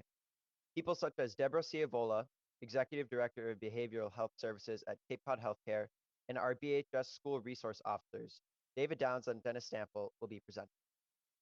After they present, there will be a live Q&A for parents to ask any questions that they may have. You should register for our event by clicking the Zoom link on our flyer and entering the necessary details. It would be great to have the council's presence there, and all are welcome to attend our public event. So that being said, does anybody have any questions? We will be posting the links to the flyer on the town website, and we're going to try to get the information out as much as possible. That's why it's in January, and we're trying to get it out now. So we'll be doing an all call for the Barnstable Public Schools early June, or not early June, early January. Yeah. Thank you. Thank you. Councilor Clark has a question. Actually, Lucas answered it. Thank you very much. Oh, thank you. Any other councilors' questions? Councilor Levesque. I had the pleasure of attending. First of all, thank you, Lucas. Thank you, Luke Andre, for being here tonight and waiting in the other, holding area, while because again, you don't know exactly what time you're going to be on. So I appreciate you taking your time tonight. And of course, want to also recognize Patty Machado, who, in complete labor of love. This wouldn't be possible without her. And I attended live in person the prevention night last year and was able to hear Officer David Downs and Officer Dennis Stample speak last year. And it is a very worthwhile. I encourage any counselor to tune into that. It's very informative. Not only it's really geared towards parents as far as really what is going on in our schools, especially our high schools, but even our middle schools and elementary schools, as far as drug use, paraphernalia, the how kids bring it into school, and also last year actually there was a trailer that actually showed a child teenager's bedroom and what to look for and things of that nature. Unfortunately, I'm sure that's not going to be possible this year. But again, just to reiterate, it's a very informative night, worth watching. All parents who are watching tonight, it really kind of gives you an insight of the pressures that these kids are going through.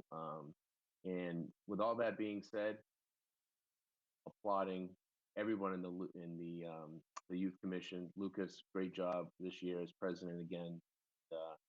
Luke Andre, appreciate your time as well, and everybody in the youth commission, great work. And I don't know if you heard, but town manager Els gave you some kudos as well, asking some really hard, pertinent questions in regards to wastewater and how we're going to deliver the message. So appreciate your input on that as well.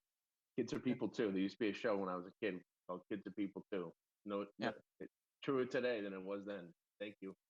We try our best. Thank you so much. The trailer, ideally next year, we have our own this year. We're building that for ourselves using some funds that we couldn't use last year. So next year we're going to have our own trailer, and that's what we have kind of in our sights for next in person, ideally, to be some substance abuse prevention forum. So we'll deal with virtually for now. Thank you so much. Thank you. Thank you. Councilor Salas, do you have a question? Yes, could you just repeat the date, please, gentlemen? January 12th. Thank you. And what time? At 6. Thank you. And Councilor Cullum. Yes, it's always inspiring to hear you guys and the work that you're doing. I wondered if you guys could explain to some of the newer counselors what your forum have looked like in the past. I know it's a challenging year this year. I'm really proud of you guys for plowing forward with a plan, but for years now, it's been a really great experience for 7th graders going into 8th grade, take a day and learn from all the programming that you guys have put together with Patty's help. So could you talk about some of the highlights from prior years for people? Yeah, so with the seventh graders, that was the youth summit. That was something else. This is actually the youth prevention forum. So this is more geared towards adults, where the parents of the students have come to an auditorium, come to a room, and we actually have tried to make this as similar as it kind of was in the previous years, where I guess this is pre-recorded videos, but the speakers are still there to answer any questions that the parents have live, whatever the parents need, whatever they're wondering.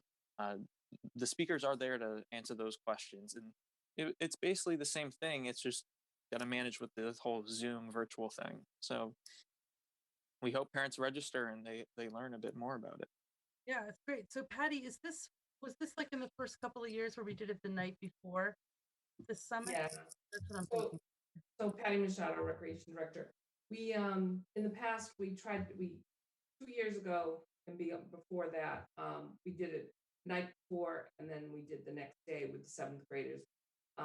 And we found splitting it up in the fall while the parents, you're just getting into school, having the opportunity to actually see some of the paraphernalia that's coming into school and to understand things that your child is seeing.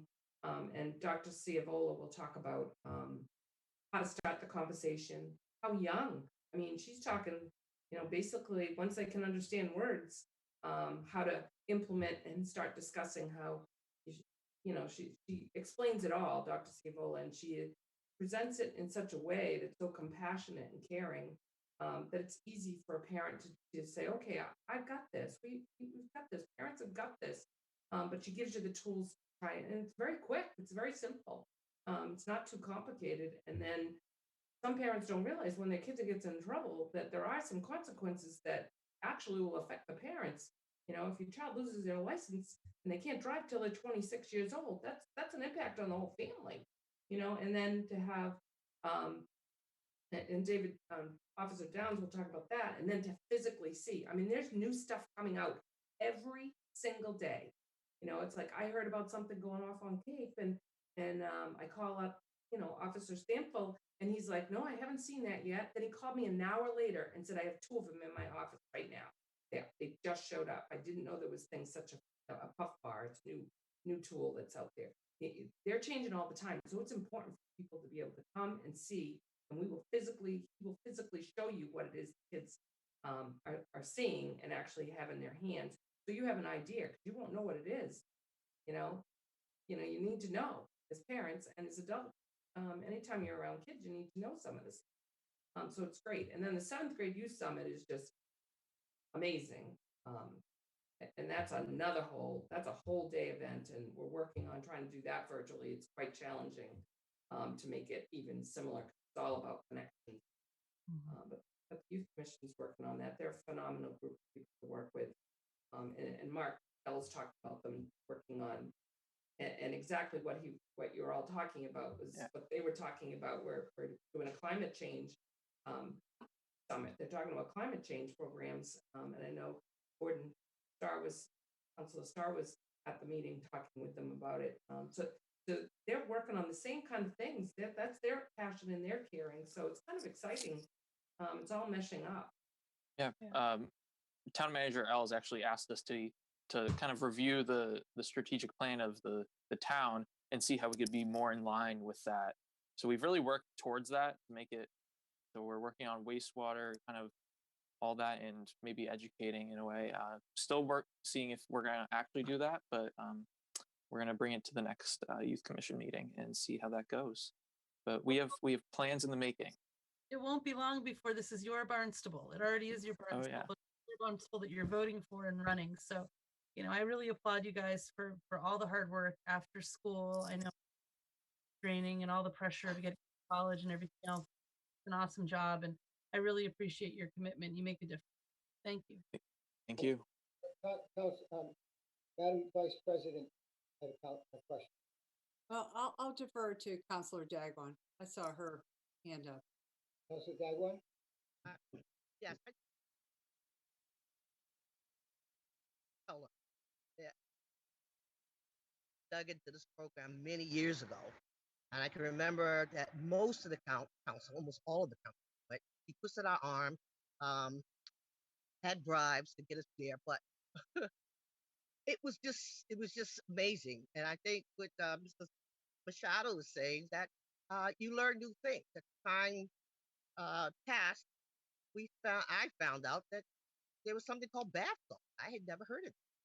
So you learn about some of the new things that are going on with the young people, and it's always nice to see them come in and give a presentation and talk about it. And even though it's going to be virtual this year, I'm happy that it's still going to happen because and I think the other thing was that you started out with the high school, and we realized that we needed to go to the middle school level and start teaching them then, getting them to think about it because they were seeing and experiencing um, some kinds of behaviors that we wanted to change. So kudos to all of you and presented tonight. Councilor Cullen took this under her wing and really got the council going. So just to clarify, there were no bribes. There was some encouragement, some verbal encouragement to go, and everybody did come. The counselors, a counselor came, and it was awesome, and also very supportive of the Achievers program as well. And I'll never forget the support that my colleagues gave to those kids just getting off the ground. So we are paying attention, and we do care about what you're doing, you guys. Great job. Thank you. Back to Vice President. Well, I wanted to thank the gentleman for attending our meeting. And I wanted to ask, because there was a time when opioids, they were the topic of discussion almost on a weekly basis or semi-weekly for the council. And I'm sure you and your parents are happy to see that the pharmaceuticals are now being held accountable and having to pay, although it's also cost many, many lives. And even though we're in a pandemic, people are still dying from opioids and alcohol. I wonder how you two are dealing with the pandemic and remote learning, and how's it taking its toll on you and your fellow classmates? I guess I can go first. Personally for me, I think online learning it started a little bit rough because everything was a little, everybody was trying to get organized and it was sort of like a new thing, you know. But I think now everything's kind of smoothed out, and I think it's definitely progressing better as teachers and the students kind of are all like, adjusting to all this. But I've definitely had a lot of friends.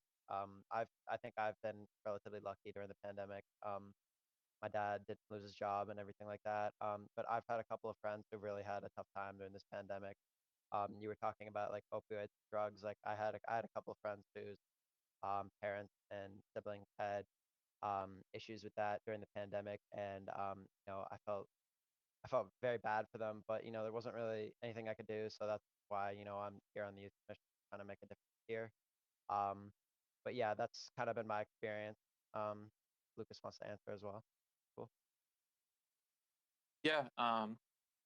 Personally, I'm more of an independent person, so online learning, online overall hasn't been too much of an issue. I stay in contact with my couple close friends, and I try to maintain my socialization but also not spreading COVID. So it's balance. It's trying to not cut yourself off completely because that's terrible for your mental health, and then also trying to protect people. So I personally, it's been fine, but like Luke said, you hear things from your friends about how they're not doing too well because it's hard. It's not easy. It's lonely. Yeah, But lonely. And so I'm sure you reach out to one another and to support each other. I appreciate everything you do, and thank you for Thank you.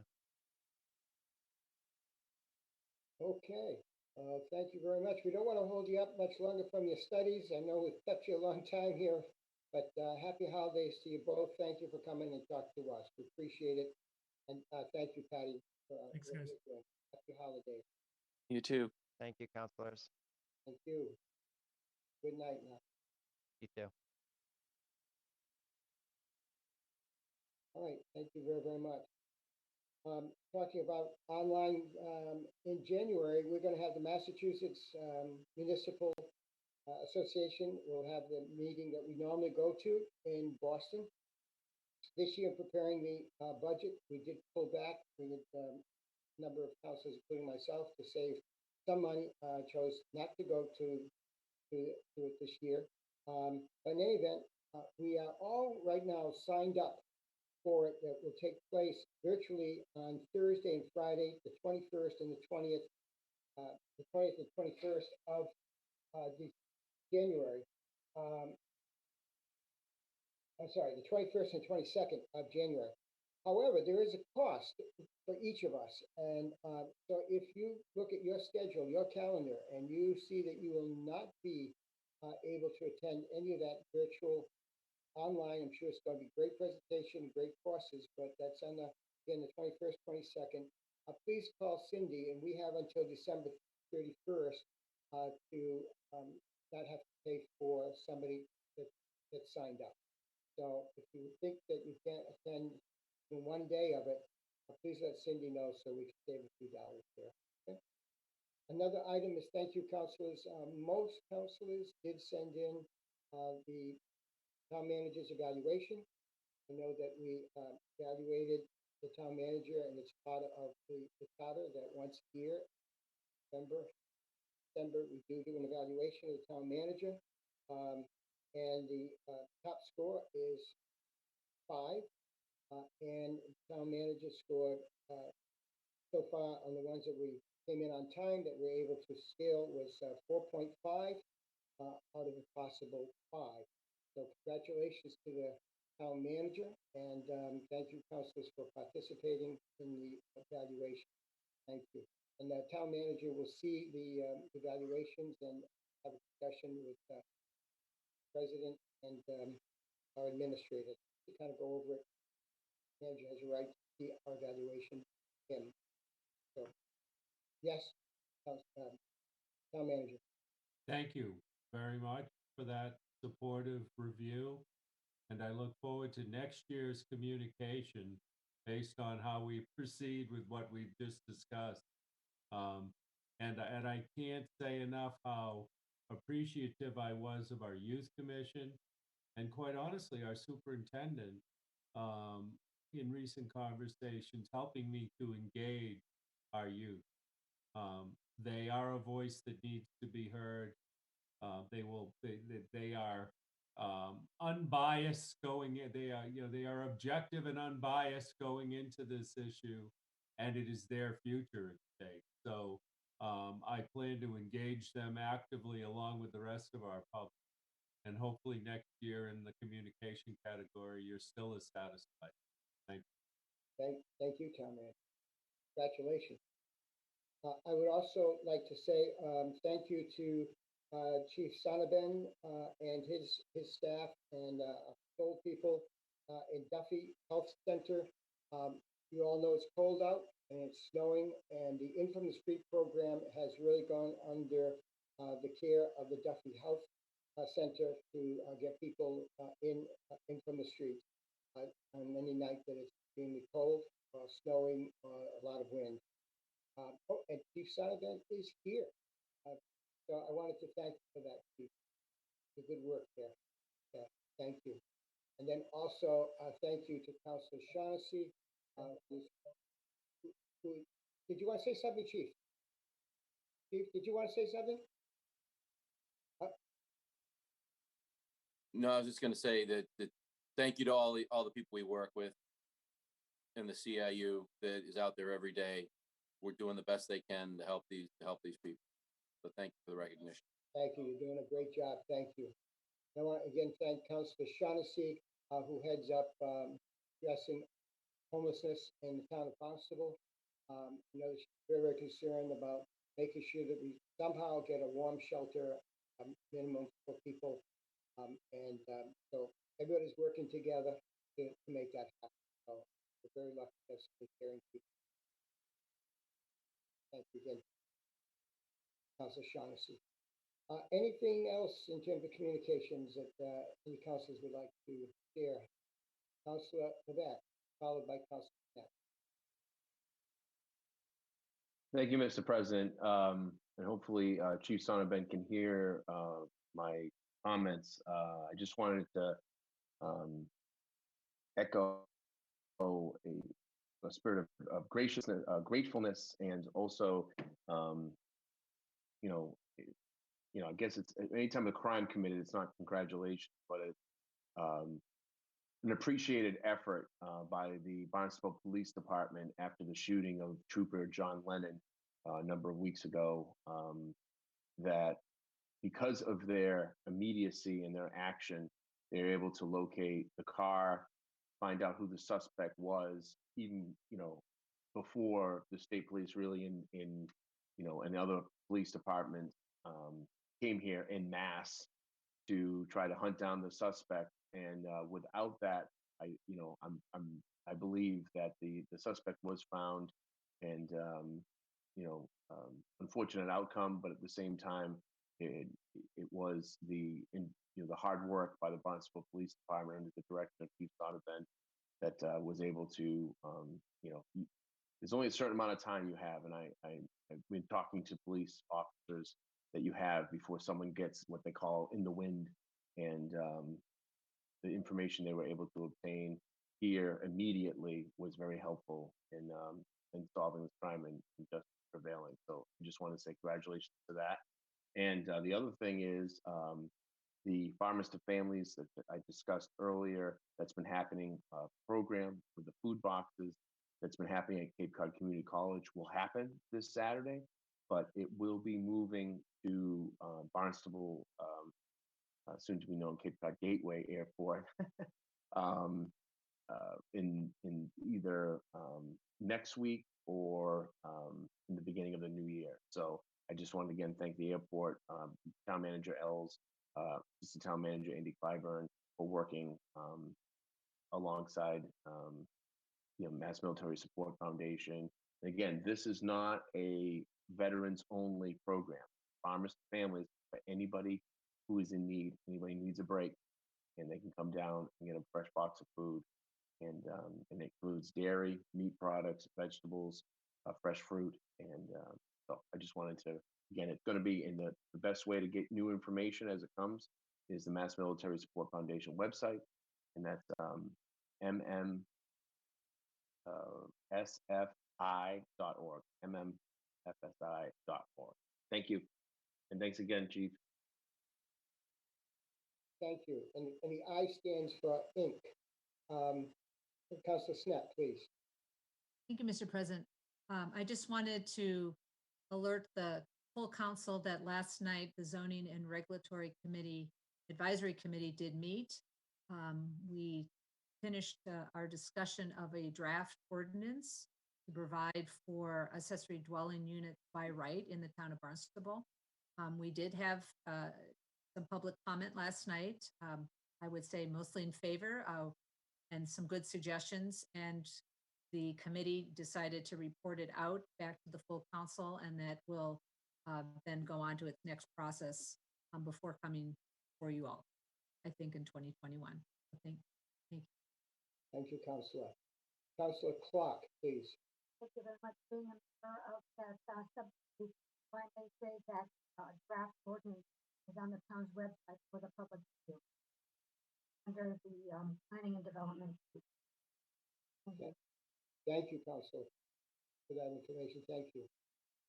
Any other councilors?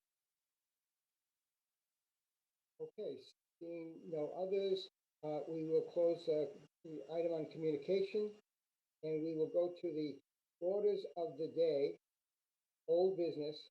And again, there may be some people on hold who could not get in earlier.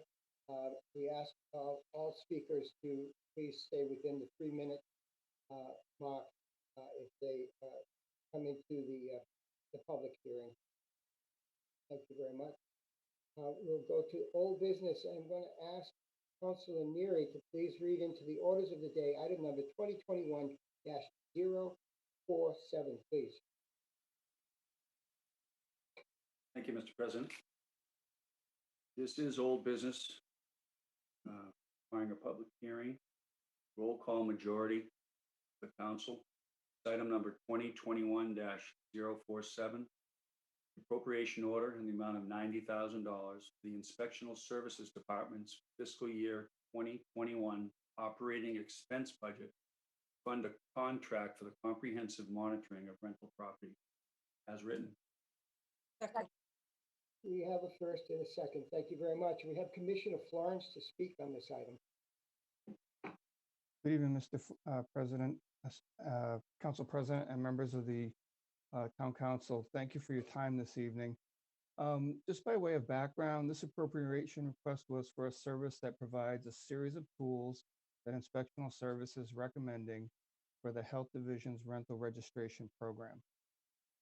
You may recall that these services were initially recommended during a proposed vacation rental ordinance and were designed and are well suited for that purpose. And while that ordinance is not before the council at this time, we considered the services that were provided by one particular firm called Host Compliance, and we quickly realized that their product provided a series of tools that was suitable really for any rental program. And it would be beneficial to ours for a myriad reasons. The analysis of the service that they provide is that there are 5 main points that they make, and one is that online or mobile registration and fee collection.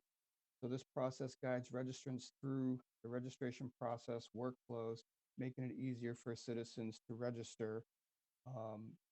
The next one service they provide is property address identification. The service monitors over 60 vacation rental property websites. They use a artificial intelligence algorithm that prevents platform skipping to avoid rental activity detection. And many of the rentals beyond vacation rentals are now using these platforms to advertise their properties. In other words, our long-term stays. Rental activity monitoring is the third service they provide, and it reports several activity-related data, including rental revenue, estimated occupancy limits, identifies underreporting of stays, and whether or not occupancy limits are exceeded. They also have their fourth service is compliance monitoring, is what they call that, and it's the enforcement part of the service. It saves hours of staff time and us having to hire staff, additional staff to patrol the internet to identify non-compliant properties. And it streamlines the process of notification for non-compliant properties. They have a 24/7 complaint hotline, and it's just what it sounds like. It's a around-the-clock reporting service where neighbors can report, prove, and get resolution to non-emergency code violations in real time. This host compliance product that I'm talking about here doesn't mention it in their 5 bullet point service menu. However, they have a robust data collection system that will provide up-to-date statistical data on all of their services, all 5 of those components that we just talked about, with a map association tool for each of them. So we think it's a worthwhile product. It's going to be great for the registration program that we have. And if the STR stuff comes in down the line, we'll be able to provide data for that ordinance, and it will fit right in with this program. Thank you very much, Commissioner, for that rationale. We will now open for a public hearing on item 2021-047. Sarah? Yes, so I have one person who's here to speak directly to this item, and then for just general public comment. I'm not sure what order you'd like to take them in. Why don't we do this item first? There's one person specifically for that. Let's do that. Okay. Martin, I believe this was the item you wanted to speak to. You can go ahead. Yes, thank you, town councilors, for the opportunity to speak. Martin McNeely from Marston's Mills.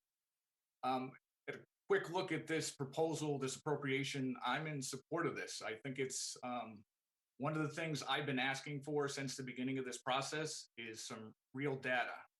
And I think this is going to give us what we're looking for. A lot of what I heard from other public comment over the last 6 months is this is going on, that's going on, but no one could really substantiate the claims. So I hate to have an ordinance come back before you or a regulation come back before you and for the town council to take a vote on something they don't have any facts on. So I think, as best I can tell from what I can extract from the proposal, I think this is a big step in the right direction. It's going to give the real facts. It's going to talk about the facts of Barnstable, not other communities, which I think we're desperately in need of. We've heard plenty about other communities, but not about Barnstable. So again, without taking any other time, I'm in support of this appropriation. Thank you very much for your time. Thank you, and happy holidays. Thanks for calling in. Thank you. Okay, who's next, Sarah? Okay, next for public comment is Bob Schulte. Bob, you have 3 minutes. Go ahead. Hi, Bob. Good evening. Thank you for the opportunity to speak. I'll keep my comments brief. I want to start by first saying I also support item 2021-47. That a long time coming. I know President Hebert has done an excellent job at encouraging civic associations input throughout the STR debate. And I think the hiring of such a firm and the use of the funds to do that is a great first step in the right direction. I'm all on board and support. Secondly, I just want to comment. I tried to call in earlier at the beginning, but was unable to get in. My wife Ann and I just wanted to express our support for the reelection of Paul Hebert, Council President. But we don't know Matt Levesque very well. We are sure he is a fine and capable individual. However, Ann and I have known Paul for over 25 years and can assure you there is no one in this town who is more compassionate, caring for the town and its residents than Paul Hebert. Therefore, we strongly urge you to vote for him as Council President 2021. Thank you. Thank you, Bob, and happy holidays to you and Ann. Thank you. The final public comment is Michelle Lombard. Michelle, I believe if you press *6 on your phone, that will unmute you.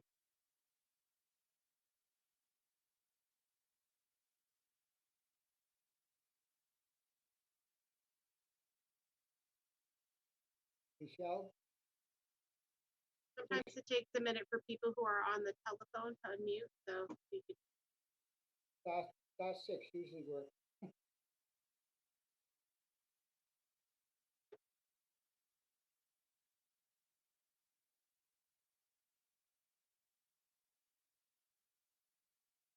Here we go. Michelle, you have 3 minutes. This is your chance for public comment.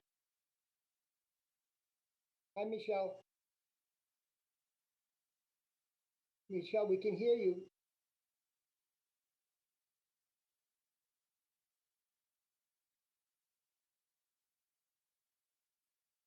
Michelle, you still there? How about now? Oh, perfect. Can you hear me? Yes, we can hear you. Oh, good. Okay, I'll try not to talk too fast, because I only have 3 minutes. Hello, I'm a teacher and a year-round resident of the town, and I care deeply about that it's an affordable place to live, and I care about the character of our neighborhoods.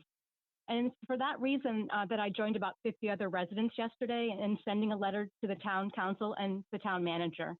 It applauds the town's 2021 strategic plan that prioritizes real citizen engagement. This letter asks each of you to give it meaning when you consider residential zoning changes. We ask you to conduct community education, engagement, and listening before you take steps to change things. We invested in homes here. We ask you to include residents early as you evaluate our zoning laws and any needs you believe we have. The letter we wrote to you is posted at barnstablenow.com. Any residents tuned in tonight, go there to read it. It's barnstablenow.com. We've got to do better than some of you tolerating 3 minutes of public comment. Please think about it and genuinely include us. If you decide you prefer the status quo, we ask you to explain why. And I thank you for your time tonight. Thank you very much, Ms. Lombard, and happy holidays to you. Thanks for calling in. And you as well. Thank you. Thank you. Thank you all. Sarah, anybody else either on video or telephone? Nope, that was all we had. Thank you. Thank you, Sarah. Thank you very much. So not seeing any more, we're going to, everybody approves, we're going to close public hearing. And we'll now go into council discussion, please. Any councilors? Council Bogan, please, followed by Council Neary. And I apologize in advance if the microphone on this laptop is garbled. Ironically, it's the newest laptop I have, and yet we seem to have an issue with it. Now you sound great. Thank you. I may channel my inner Councilor Levesque and start singing as long as I sound. I had nice words for Councilor Levesque in response to the comments that were made on his behalf. And so let me also echo the same sentiment with regard to Mr. Schulte's comments with regard to the president. I think he said you're among the most compassionate people that we have in this town, and I could not agree with that anymore. With regard to Ms. Lombard's comments, I agree. As I've said before, our strategic plan counsels, in fact, mandates that we invite civic involvement. And I think I echoed, or I said a couple of meetings ago that I was disappointed that with regard to the auxiliary dwelling unit initiative that Councilor Schnepp had announced last month, that there appeared to have been little, if any, notice. And in fact, it appears as though that those discussions had gone on for several months. There were three meetings. There was no information on the Zoning and Regulatory Committee link on the website, which is the logical place for people to go. I presume it was noted somewhere, but members of the public didn't know. So it becomes very much like if a tree falls in the forest and there's no one there to hear it, does it make a sound? To make matters worse, there were no minutes that were posted. For the last three meetings that subcommittee met, there were no meetings. So therefore, people had no notice that you were going to meet. And then after the fact, there was no notice that you met. And therefore, what you talked about. I'm a strong proponent of due process. Due process requires that people get notice and have an opportunity to be heard. When we don't engage in due process, it erodes in the public confidence of what we do, even if the decision that we make is the right one. So in that regard, I was disappointed when I saw yesterday, or I was told, that the subcommittee voted that matter out of its committee. You knew people had not been aware of the fact that you were meeting. And you didn't even post any minutes until yesterday, a free meeting. So people didn't know you were meeting, and then you didn't tell them what you talked about.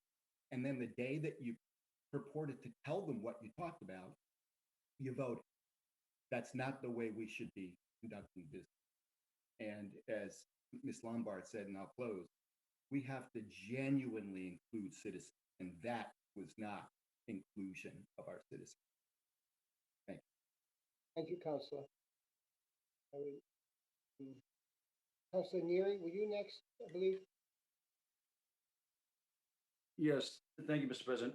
The question I had in regards to the appropriation order, will that maybe add a staff position at all in town? Or is that amount strictly for outside entity? Thank you, Mr. Neary. Through Council President. The whole purpose of it is to not have to hire a bunch of staff. As you can imagine, for us to have staff members sitting down trying to go through 60 odd websites every day to try and figure out who's doing what, and then to try to see if they're, as I had said earlier, platform skipping, going from VBRO to Airbnb and the others, so as to not be detected. We don't have we need an army of people to do that. So this is to avoid hiring a bunch of staff. Thank you for the clarification. Yes, sir. Thank you, Commissioner. Madam Vice President, please. Thank you, Mr. President, and thank you, Commissioner Florence. With this new contract position, will you be giving us monthly reports from them, or how relevant will the information be handed to us? I think the reports are available on request. We'll be looking for certain things for inspectional services that we need for doing our day-to-day operations, specifically the enforcement stuff, but other details as well. If there's something that the town council would specifically like to know, we can certainly get that information. And a follow-up, the current rental registration is $90 for long-term rental. Is that same case for short-term rental as well? At risk, we don't want to, the short-term rental stuff is not on the table right now, in the sense that all rentals fall under the rental registration program we have. So anybody that rents in the town of Barnstable pays a $90 fee for that registration, regardless of the term of rent. So presumably, this will be full cost recovery, this contract through the rental registration? Yeah, there's no change in who's eligible for that application, and they all pay the same.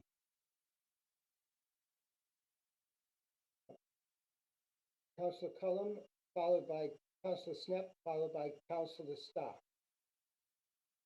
Yes, thank you. My question's for Brian Florence. Is this going to be a recurring expense on any level at all with regard to upgrading software? I know we have some expensive software stuff that happens at 200 Main.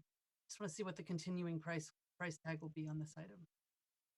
That's an annual fee, and in my my rationale, I explained that there were 5 menu items there. Each one of those menu items is charged per rental unit, and we may or may not need all those as we use the program down the road. We may decide that one menu item or not is necessary, and we would eliminate it, or we'd keep them all. But the good part about it is the program pays for itself, and when we get additional people online because of the program, that too will help to offset any cost. And it is an annual. Is the menu items you're discussing, are those on page 11 of our agenda? I don't see them there. I apologize. I don't have your agenda up. I do have the item number 2021-47. I do not have those in there. I can provide those for you, though. Does anybody have those in their agenda? You do not. Manager Clyburn, please. Thank you, Mr. President. If I could just interject, I think what Brian was alluding to was a potential contract that we have with the potential vendor, and it's not on your agenda because we still have to go through the procurement. We need to get this appropriation order approved, and then wait 30 days, go through the process, and then it'll take 4 to 6 weeks to get us up and running. We have good indication from our procurement staff that we're going to be able to contract with this particular vendor, but it would have been inappropriate for Brian to give that detail from this particular vendor at this time. Okay, thank you. Thank you, Councilor. Thank you, Assistant Manager. Councilor Snep, please. Thank you, Mr. President. Commissioner Florence, you mentioned that this would be for all rentals in the community. Does the platform that you're considering have the ability to find year-round leases, or I mean, are there different advertising platforms other than what we think of for short-term rentals that they're also looking at? Thank you. That's a good question. As I stated in the rental activity monitoring menu item that we discussed earlier, they're finding that a lot of the year-round rentals and long-term, but not the 30 or 31 or less, are advertising on those platforms. So yeah, there's definitely some of that activity that will show up. And a follow-up to that, I believe because I attended a presentation a year and a half ago, I think, from Host Compliance. My understanding is that they actually would be sending out correspondence to entities that are renting that are not currently registered with the town of Barnstable. So they would be doing that legwork.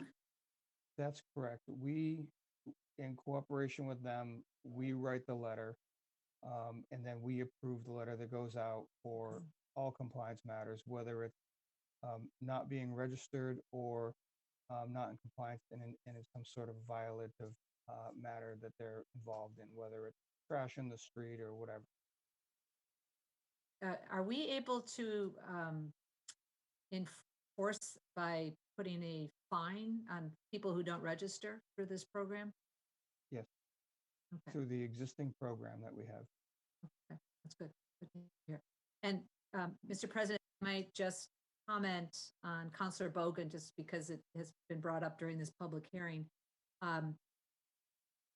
It is unfortunate that some things were not posted on the committee, but all agendas were posted properly with the official agendas. And because we have videotaped all our meetings, those were available to the public right after our meeting. So, again, I think one thing that we might want to look at is to make sure to simplify our posting of agendas and minutes so that people don't have to look in multiple places on our website to deal with that. In terms of the public process on this particular zoning matter, we're not completed. The committee is an advisory committee to the council, and we felt we had completed our task, but it is not the complete process in which this is going to go forward. So I look forward to more opportunities for the public to have input into this potential zoning change. Thank you, Councilor. If we could go to Councilor Starr, please. So back to Mr. Florence. My one thought is if we're going to have I've always thought that registering the rentals, getting the paperwork done, the inspections is sort of an upfront cost that may take a year or two to get everybody in the system, and after that, things should flow much more easily. So hopefully we can take some of those menu items off as time goes on, and maybe we can get our own computer programs to track some of those things. So that's just a thought. You said that there's a 24/7 complaint hotline for non-emergency complaints. Yes, sir. So is that a person, or do you call and leave a message? My understanding is they have an answering service that's there that they host. Okay. So if it's an emergency, you call the police? 911, yeah. 911, okay. You also said that they're monitoring rental activity, and somehow they're able to figure out if the occupancy limits have been exceeded. Yeah, they have these computer algorithms. I don't know how they do it. I can maybe ask a little, more detail on that, but some of that's proprietary. I know that for sure, and I'm sure there's some of that they won't share, but I can maybe ask them how it works if that would help you. Maybe they have infrared drones or something. Yeah, I don't know. Okay, thank you. Yes, sir. Thank you. Any other questions by councilors for the commissioner? Assistant Town Manager, you raised your hand earlier, but I think your comment was covered by somebody else? Yes, sir. Was, okay, thank you. Okay, now, Councilor Neary wants to speak. Sorry to jump back in, but just as a point of information, I believe Airbnb went public on the 10th. Initial IPO came out and it went public. Now a publicly traded. Again, point of information. Thank you. Did you buy any stock? Thank you. Okay. No other questions? Then I would entertain a motion to vote on the item. So moved. Have a first, Second. and a second. Thank you very, very much. Madam Clerk, please. This is for the approval of item number 2021-047. Please. Councilors Clark, Yes. Elam, Yes. Gagwan, Yes. Rafferty, Yes. Hebert, Yes. Levesque, Yes. Neary, Yes. Knapp, Yes. Shaughnessy, Yes. Starr, Yes. Steinhilber, Yes. Atzelis, Yes. Bogan. Yes. That's unanimous. Thank you very much. That's unanimous to approve item number 2021 dash 047. Thank you very much. Thank you. Thank you. Thank you, Commissioner. Thank Happy you very much. holidays. Thank you. I would now ask Councilor Cullen to please read into the orders of the day, item number 2021-055. Item number 2021-055, appropriation order in the amount of $148,953.25 for the purpose of paying operating expenses of the Solid Waste Division for the disposal of household hazardous waste, construction and demolition material, municipal solid waste, and recyclables. This is a public hearing requiring a roll call majority of the full count. Thank you, Councilor. We have a first and a second. We have the rationale. I believe Mr. Kelleher is going to speak to that. No, Dan Santos. Dan, I'm sorry. Yeah, good evening again. Dan Santos, Director of Public Works. An additional appropriation of $148,953.20 required for the purpose of paying fiscal year 2020 operating expenses for the disposal of household hazardous waste, construction and demolition, municipal solid waste, and recyclables.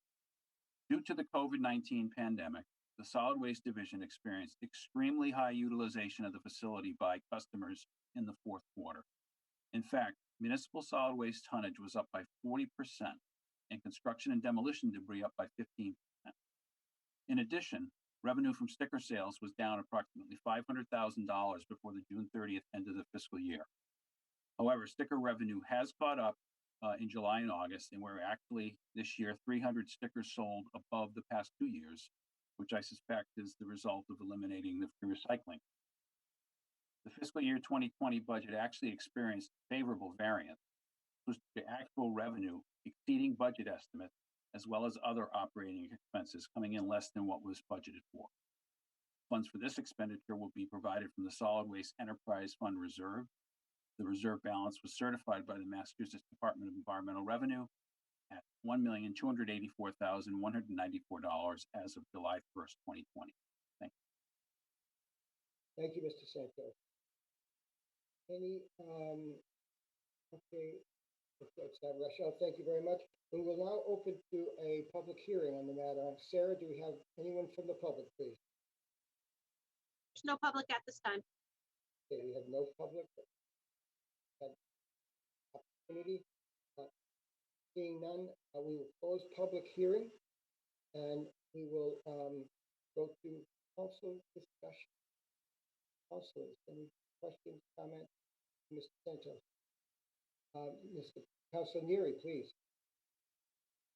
Thank you, Mr. President. Director Santos, I'm just curious, why do you think the effects of COVID would increase the amount of, I guess, the solid waste? Just curious. Well, it appears that because people were home, they were looking for things to do, and they tended to collect things they didn't need around the house and clean up and brought them to us. Wow. Wow. I would also think that many people used to go to work during the day and also go to restaurants, and the restaurants and the workplaces had dumpsters that took care of a lot of the trash and the waste. So people were eating more at home. We produced more packaging, and that might have added to our problem. Yeah. All right. Any other councilors? If not, I'll entertain a motion to vote on to approve item number 2021. Councilor Starr has a Councilor Starr. So sorry. So my question is about, there's a later item asking for $65,000 to be moved from payroll to the transfer station. Is that part of this? How does? It is not. It's an entirely separate issue. Okay. Okay, thanks. Mr. President, I think you have a motion and a second. I think you can just take the vote. Oh, Okay, thank you very much. Madam Clerk, item number 2021-055. Counselors. Cullum, Yes. Bagwan, Yes. Rafferty, Yes. Hebert, Yes. Levesque, Yes. Neary, Yes. Knapp, Yes. Shaughnessy, Yes. Starr, Yes. Steinhilber, Yes. Atzelis, Yes. Bogan, Yes. Clark. Yes. That's unanimous. Thank you. That's a unanimous vote for item number 2021-055. Thank you. We'll now move on to new business, and I would ask Councilor Starr if he would kindly read into the orders of the day, item number 2021-048, please. Yes, this is new business, acceptance of a federal fiscal year 2020 Bulletproof Vest Partnership Grant in the amount of $8,000 from the United States Department of Justice, Office of Justice Program. May be acted upon by roll call majority. It's number 2021-048. Thank you. All right, so I think for our rationale, we have Chief Sonneban. Good evening, councilors. Mr. President, Chief Sonneban for the Barnstable Police Department here to speak about this item. This item would allow the department to accept the grant from the Office of Justice Programs, federal fiscal year 2020, amount of $8,000, which state is part of a 50-50 partnership that we use to pay for the bulletproof vests for our officers every year. Each officer is on a 5-year continuous cycle where they get a vest every year. This grant, in conjunction with the state grant, will allow for up to 100% coverage of the monies for that. This is a reimbursement grant, so the funds must be expended up front and then reapplied for. The elimination of this grant would mean that we would have to resort to general funds to cover the cost of replacement. Thank you. Thank you, Chief. Councilors, we'll open to council discussion, questions of the chief.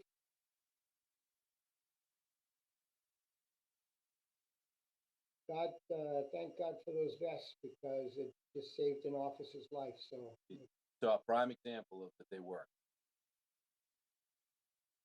all right, seeing no other discussion, I would entertain a motion that we vote on this item. So move. Second. You've already got the authority to ask for the vote. Okay, so we'll take a vote for item number 2021-048. Madam Clerk, please.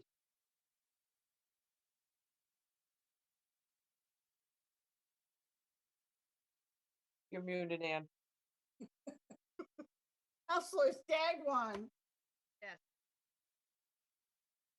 Rafferty, Yes. Hebert, Yes. Levesque, Yes.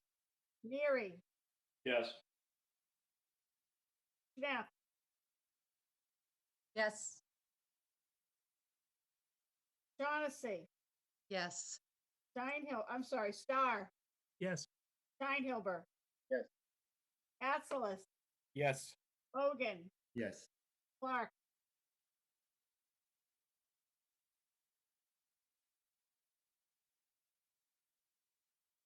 Chris, you're muted. You're muted, Chris.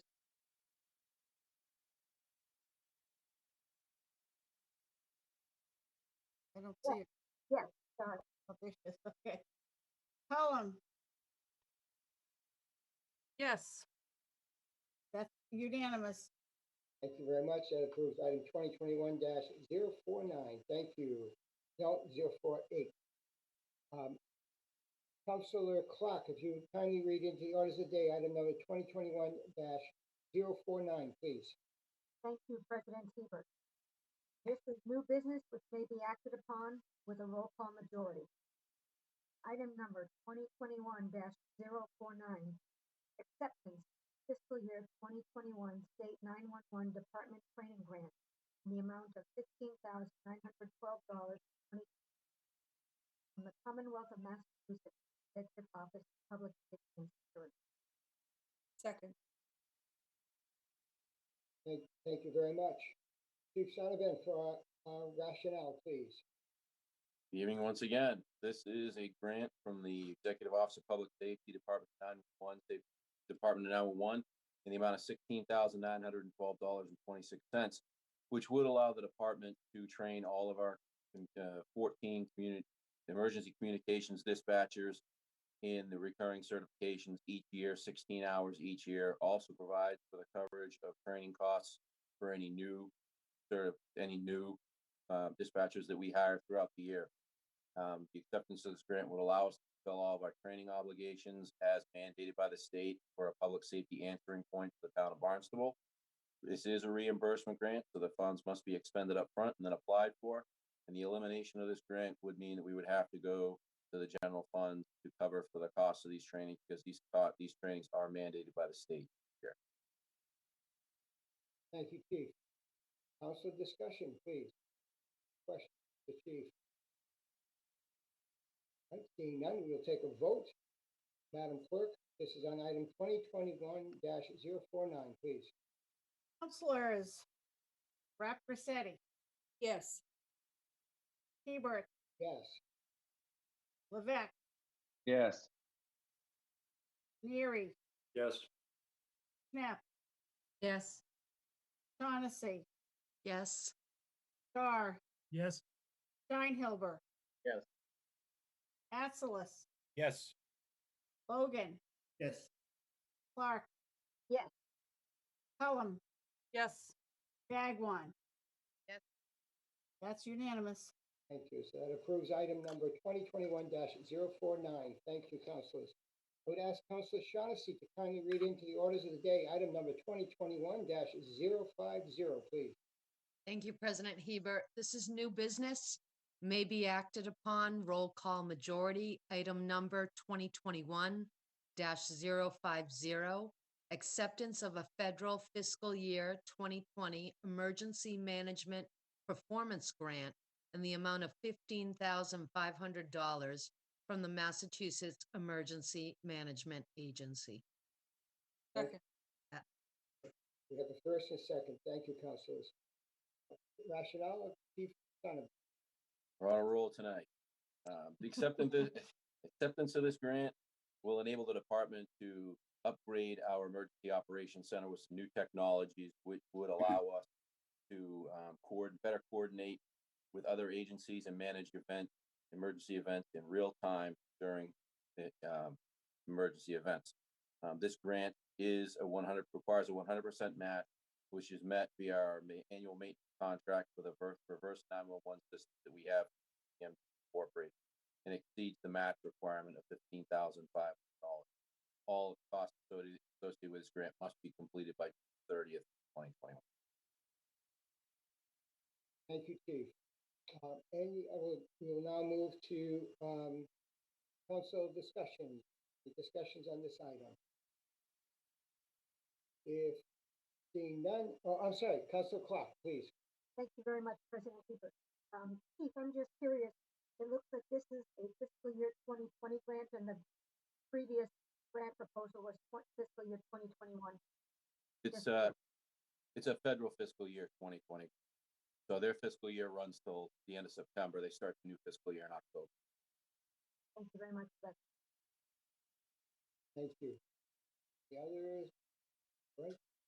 We're going to take a vote. Madam Clerk, roll call on item number 2021-050. Counselors, Hebert, Yes. Levesque, Yes.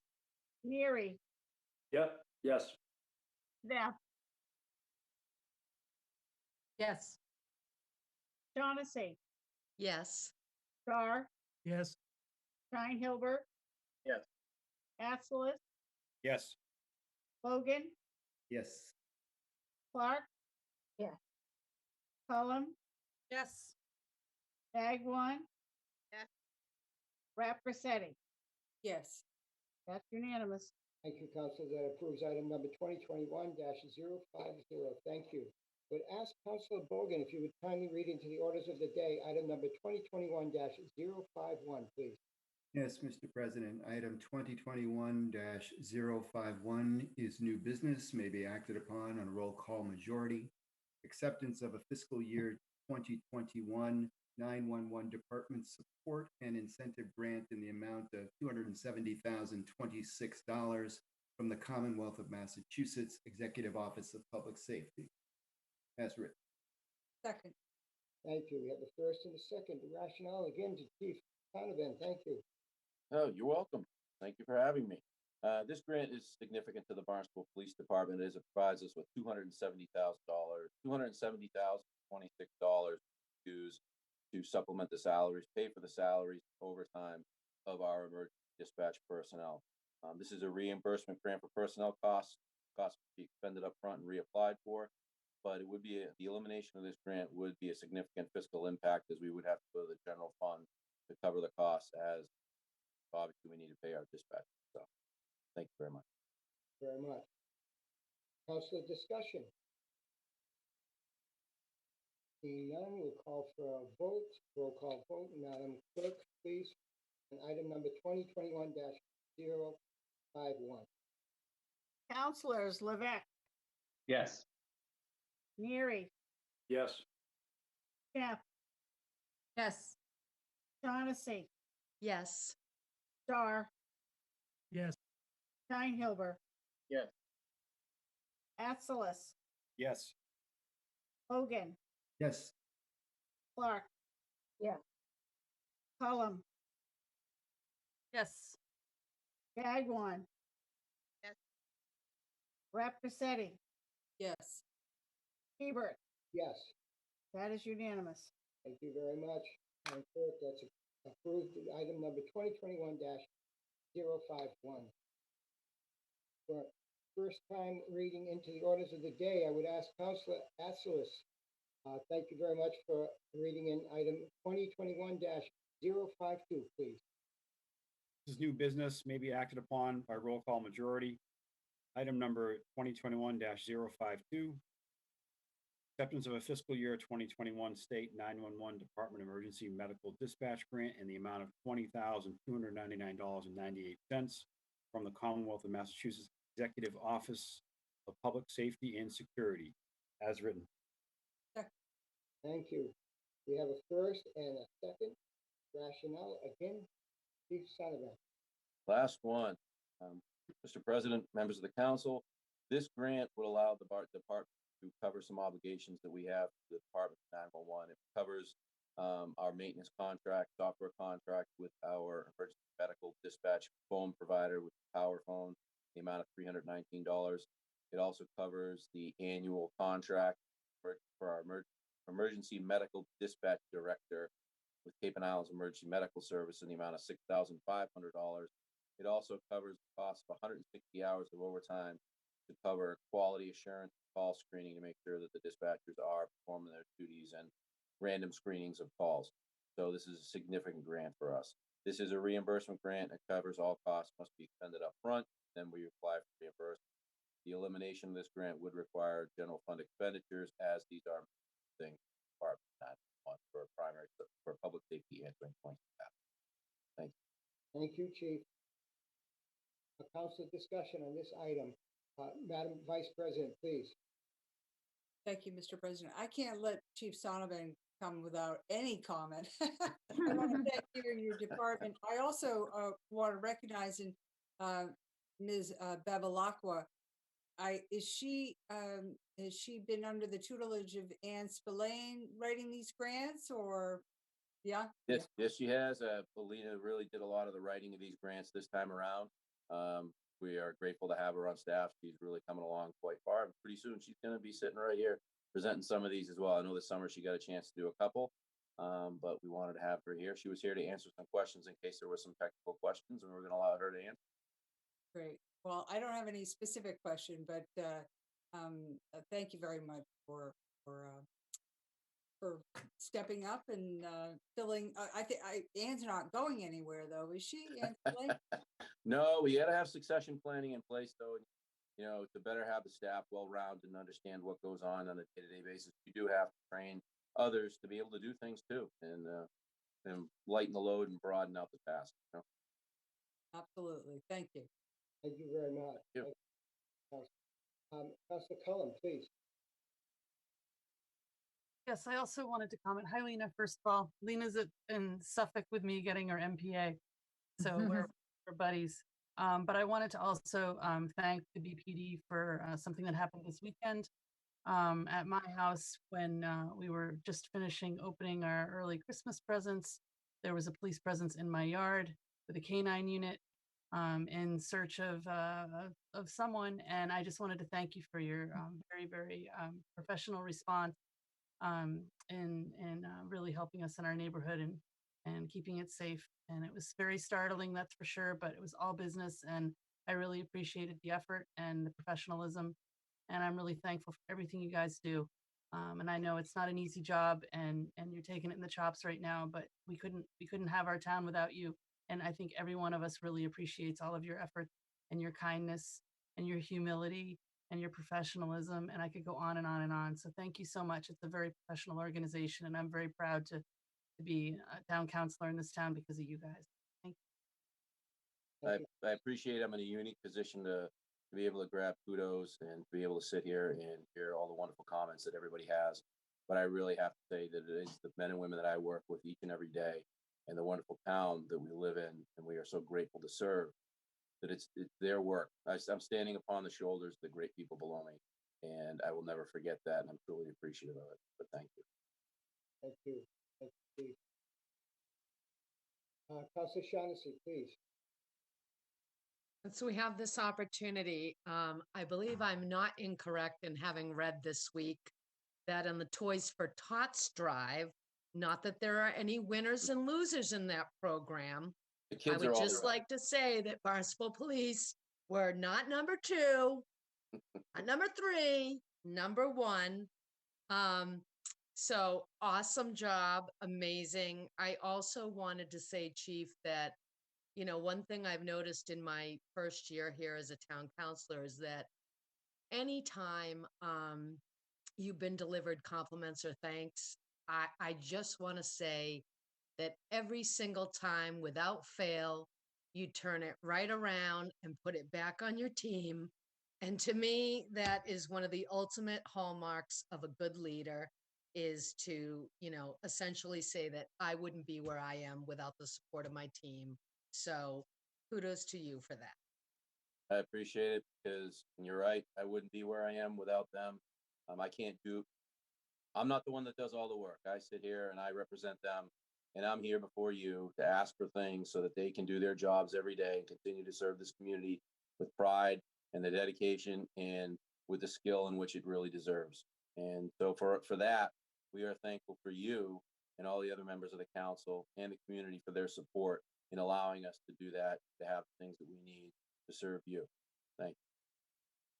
Accept the compliment. I'm teasing. Thank you. Thank you. All right. Well, thank you, councilors. I'm sorry, Councilor Clark. Quick remark. Thank you, Lena, for writing those grants, saving our town some money. Thank you. Thank you. Okay, councilors, we will vote on item number 2021-052. Madam Clerk, please, roll call.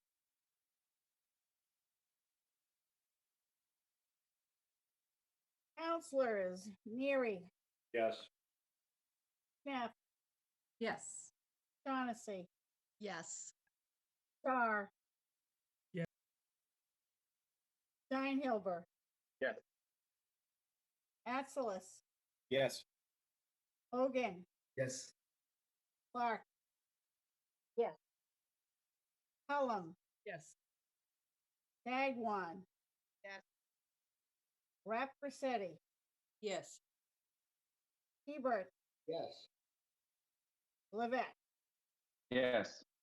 That would be unanimous. Thank you. So that's unanimous approval of item number 2021-052. Thank you, councilors. I have been singled and asked that we take a short break. Let us try 5 minutes, if at all possible, and come right back. Please do not shut down your computers or disconnect. You may never get back. Thank you, Councilor Bogan, for experimenting. All right, hang in there, see you in 5. Thank you. Sarah, we're going for recess.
Okay, I'm going to ask, everybody in agreement? We'll start again, please.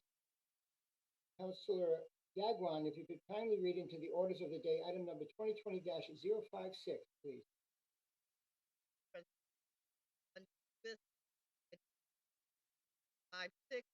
Transfer order in the amount of $65,000 from the fiscal year 2021 Public Works Department personnel budget to the fiscal year 2021 Public Works Department operating expense budget for the purpose of finding municipal solid waste collection service. And this may be acted on tonight. Thank you, Councilor. We have a first and a second. And for our rationale, we have Director Dan Santos. Yes, thank you. The Structures and Grounds Division will be managing the contract for collection of municipal solid waste throughout the town effective January 1st, 2021. Contract will include the collection and disposal of municipal solid waste from its facilities, including all buildings, parks, cemeteries, beaches, bathhouses, waste to water, recreation facilities, playing fields, etc. Department of Public Works conducted an analysis last year, as we do on a relatively frequent basis, that concluded that the town may be able to save money by going to a contract for municipal solid waste collection and disposal from town facilities. As a result of the study, the town put out a request for proposals for these services. The lowest responsive bidder will result in a savings to the town of approximately $80,000 per year while providing the same level of service. The Solid Waste Division will relinquish one full-time equivalent position as a result of contracting for these services. The available funds in the Department of Public Works personnel budget are due to the turnover in several positions throughout the fiscal year, resulting in vacancy savings. The total fiscal year 2021 operating budget appropriation for the Public Works Department is not changing. Thank you. Thank you, Mr. Santos. Councilors and councilor discussion. Any questions for Director Santos on this item? Councilor Snap, followed by Madam Vice President. Thank you, Mr. President. Dan, I'm assuming that the loss of the full-time equivalent will be through attrition and that the entering into the contract won't result in someone's job loss? Yes, we actually, a person left that was in the position last year and we didn't fill it. So that's correct. Thank you. And Madam Vice President. So similar to Commissioner Florence's appropriation or request, you'll go out to bid for this? We already have. So you have. And is this for a year contract or how long a contract? 5 years. 5 years. Okay. Does it say 5 years in this? I guess I missed. I don't think it does because we're just moving funds to fund this year. Okay, all right. So you're moving funds and then subsequent to paying for it, will you have to come back to us or? Well, it's subject to annual appropriation. Okay. Thank you, Madam Vice President. Any other council? Seeing none, we will vote on item number 2020-056. Oh, sorry. Okay. Councilor Clark. Thank you very much, President Hubert. And thank you, Director Santos. So this sounds so very attractive that found a way to save $80,000 a year. What if the contractor doesn't do an effective job here? Well, we will be monitoring the contractor and we have, we have to enforce it through the contract. It has provisions to enforce performance. And if it doesn't, they won't get paid. And eventually we could get rid of them if they're not performing to our satisfaction. It's the company, actually, we've selected them as Nauset Disposal, which is pretty well regarded on the Cape, and I don't anticipate that we're going to have any issues. Thank you. Okay, we will now, Madam Clerk, is this a roll call for item number 2020-056, please? Counselors. Knapp, Yes. Shaughnessy, Yes. Starr, Yes. Steinhilber, Yes. Atsalas, Yes. Logan, Yes. Clark, Yes. Cullum, Yes. Dagwan, Yes. Rapp Rossetti, Yes. Hebert, Yes. Levesque, Yes. Neary. Yes. That is unanimous. Thank you. So that approves item number 2020-056. Thank you, councilors. Thank you all. Thank you. And if we don't see you again, happy holidays to you, Dan. Thank you. Thank you. Thank you. All right, I would ask Councilor Snep to please read in the orders of the day, item number 2021-058, please. You need to skip 057.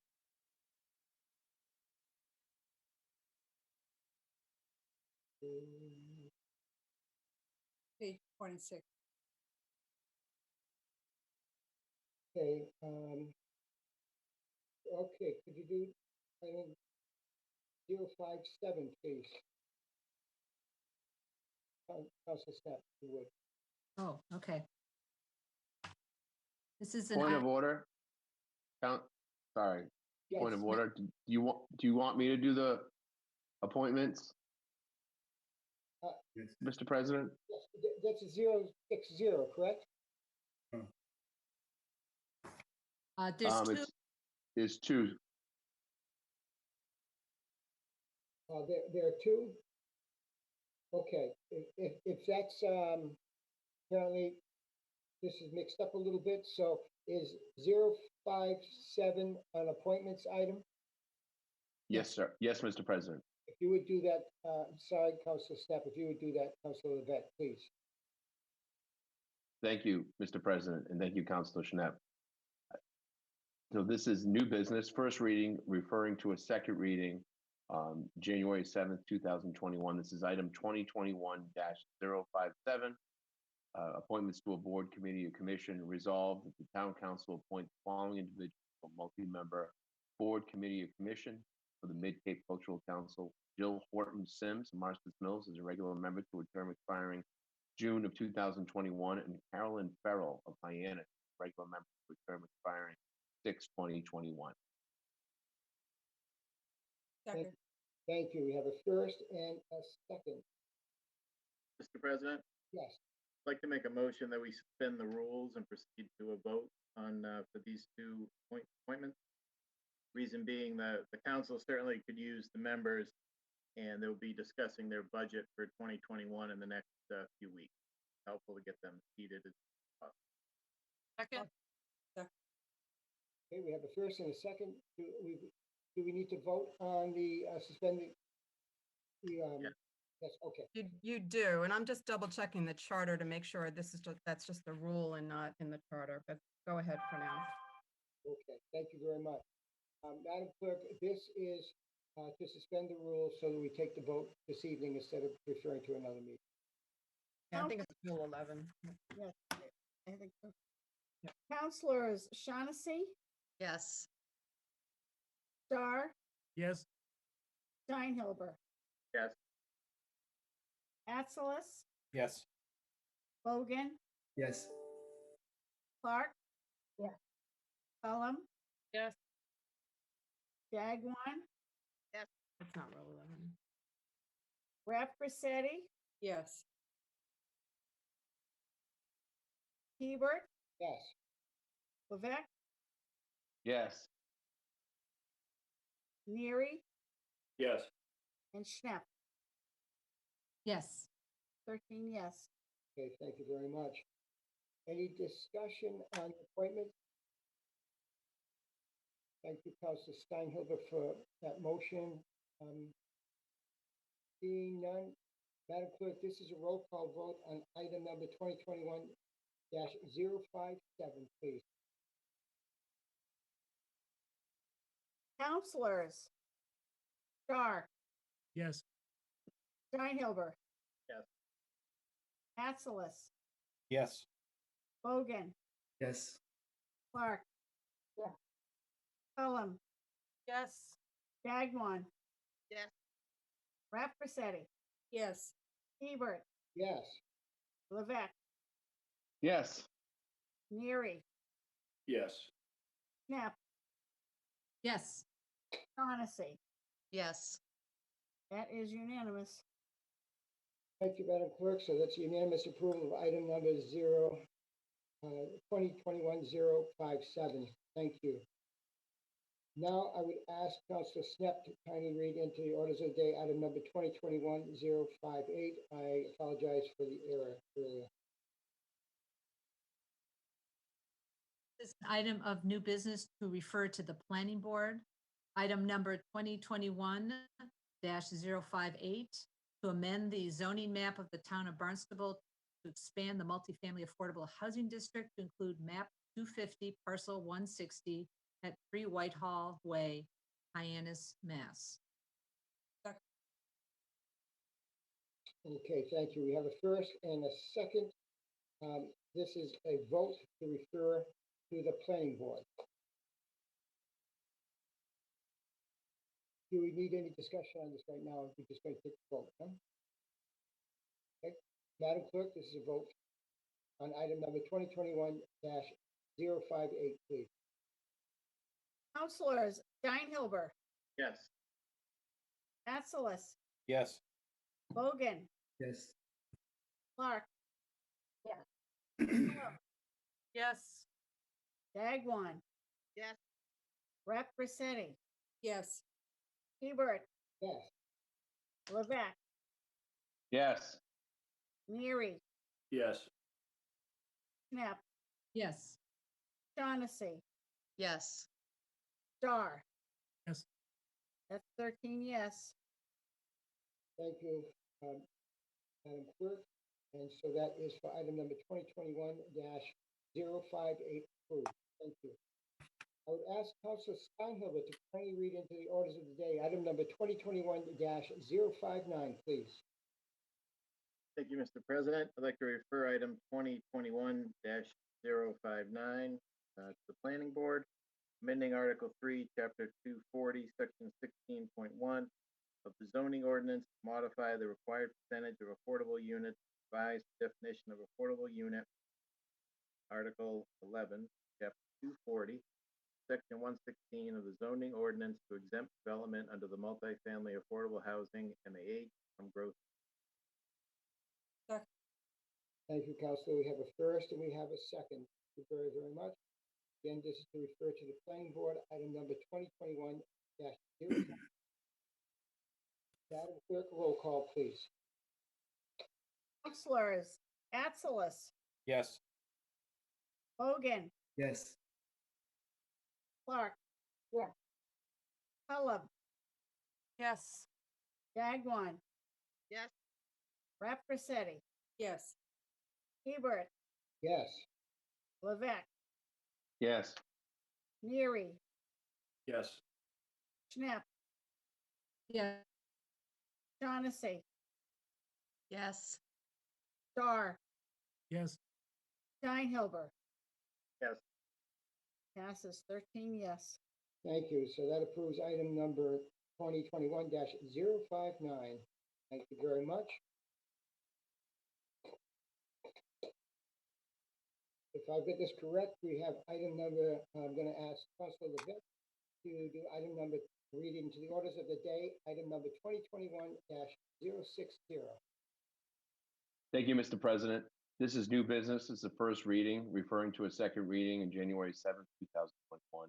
This is appointments to a board, committee, or commission, item number 2021-060. The town council has resolved and reappointed the following individuals to a multi-member board, committee, or commission. Town of Barnstable's representative to the Steamship Authority Board of Governors. Robert Jones is a regular member to the term expiring 12/30/2021, and the Town of Barnstable's representative to the Woods Hole, Martha's Vineyard, and Nantucket Steamship Authority Port Council, Eric Schutfeld, as a regular member to a term expiring December 30th, 2021. Second. Right, so we have a first and a second. Any comments on that? Anything about voting tonight? We're okay? Right. This is to refer item number 2021-060. Madam Clerk, roll call, please. Counselors, Bogan, Yes. Clark, Yes. Cullum. Yes. Dagwan, Yes. Rep Rossetti, Yes. Hebert, Yes. Levesque, Yes. Neary, Yes. Knapp, Yes. Shaughnessy, Yes. Starr, Yes. Steinhilber, Yes. Atzelis. Yes. That is unanimous. Thank you, Madam Clerk. That takes care of that item 060. Thank you. Do we have in our packets, do you have the calendar for our meetings of 2021? Did anybody get that? We were supposed to approve the calendar for 2021. If I may, Mr. President, I don't believe they were in our packet, but they were sent by email to us today. Correct. I received it as well. Yeah. And did anyone have any comments on that calendar? Looking at the dates, with school vacations, everything's okay? I move that we accept the calendar as prepared for 21. Second. And we have a first and a second. So, Madam Clerk, we're going to take a vote to approve the calendar as stated right now for item there's no item to it, our calendar for 2021. Do we need a vote on that? I believe so. Okay, so we're going to do that. Thank you, Madam Clerk. Counselors, Clark, Yes. Cullum. Yes. Dagwan, Yes. Rep Rossetti, Yes. Hebert, Yes. Levesque, Yes. Neary, Yes. Knapp, Yes. Shaughnessy, Yes. Starr, Yes. Steinhilber, Yes. Atzelis, Yes. Bogan. Yes. That's 13. Okay, we have now approved the calendar for the town council for 2021. Thank you, councilors. We now have come to the exciting part of our evening, the town council elections. This is a real nail biter this year. I'm going to turn this over to Madam Clerk, just a point of information for everyone. What I have learned through a good clerk is whoever is the president-elect will close the meeting tonight. Gavel will be passed for you to close the meeting. So they're very exciting. Let's do it. So Madam Clerk, this is the election for offices of 2021. You have the floor. Thank you. Thank you, President Hebert. Ladies and gentlemen, I wish to open the election of officers for the Barnstable Town Council for the year 2021. We will first hold the election for the office of president. I will announce the names of the candidates. Then the nomination speeches by and for the candidate for president will be allowed. Upon completion of the speeches, we will vote for the president. The voting will be by roll call, and a majority is all that is necessary. And then the same procedure will be repeated for the office of president. So for the office of president, the nominees are Paul Hebert and Matthew Levesque. Do either of you want to start off with a statement? As referring as to our speech? Yes. Yes. Who would you like to go first? Matt, would you like to go first? Mr. President, I leave it completely up to you. All right. So And then, Madam Clerk, just, people, councilors can, after the speeches or comments by ourselves, then councilors could also chime in. Is that correct? Yes, there are speeches in support that can happen after that. And then we'll close that off and do the actual election. Thank you very, very much. You're welcome. Matt, if you'd like to go first, please do. Outside of that, we'll go alphabetically, and that would put me Correct. alphabetically ahead. Is that fair? So you're first, yes, because alphabetically. Okay, is that good? Sure. All right, thank you very much. Thank you. Thank you. So, dear councilors, colleagues, first of all, I thank you, Madam Vice President, Rep. Paccetti, for your constant devotion to duty, your support and friendship. Thank you. Thank you, Cynthia Lovell, for your tireless efforts on behalf of 13 councilors operating the office, serving the public, and your ever-present smile and greeting. Thank you. Also, thank you to our administrative assistant, Kelly Kerhan. Thank you to you councilors and the public who checked in with me regularly and encouraged me. And Carolyn, my wife, who saw the challenges and supported my efforts to make a difference at Town Hall for everyone. My priorities for 2021 include continuing my pledge to support each council in your efforts to represent your precinct and the best interest of the town of Barnstable, so that each of you are heard, comfortable to speak, participate, and be respected and appreciated.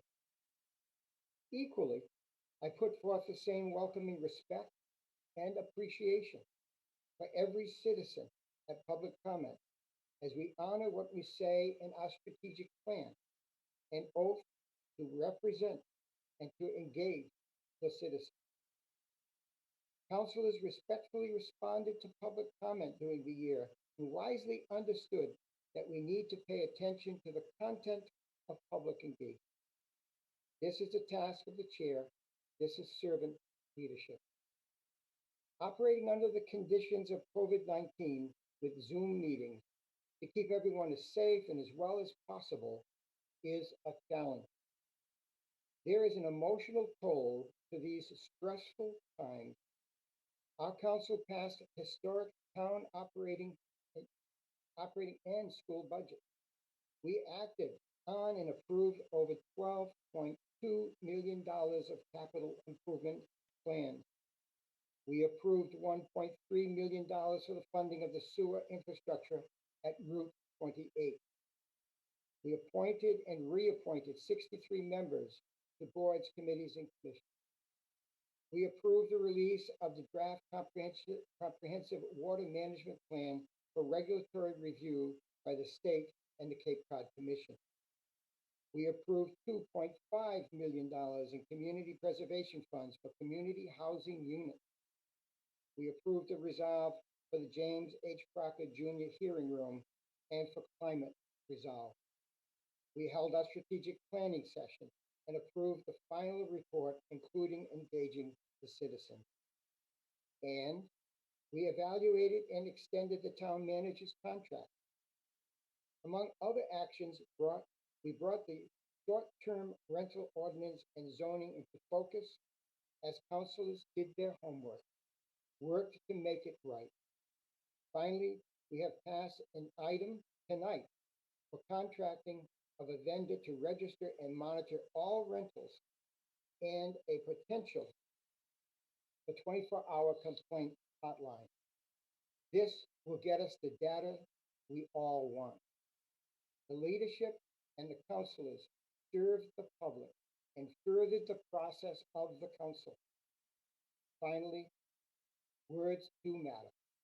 And the loss of Councilor Biedenbender this year was regretted.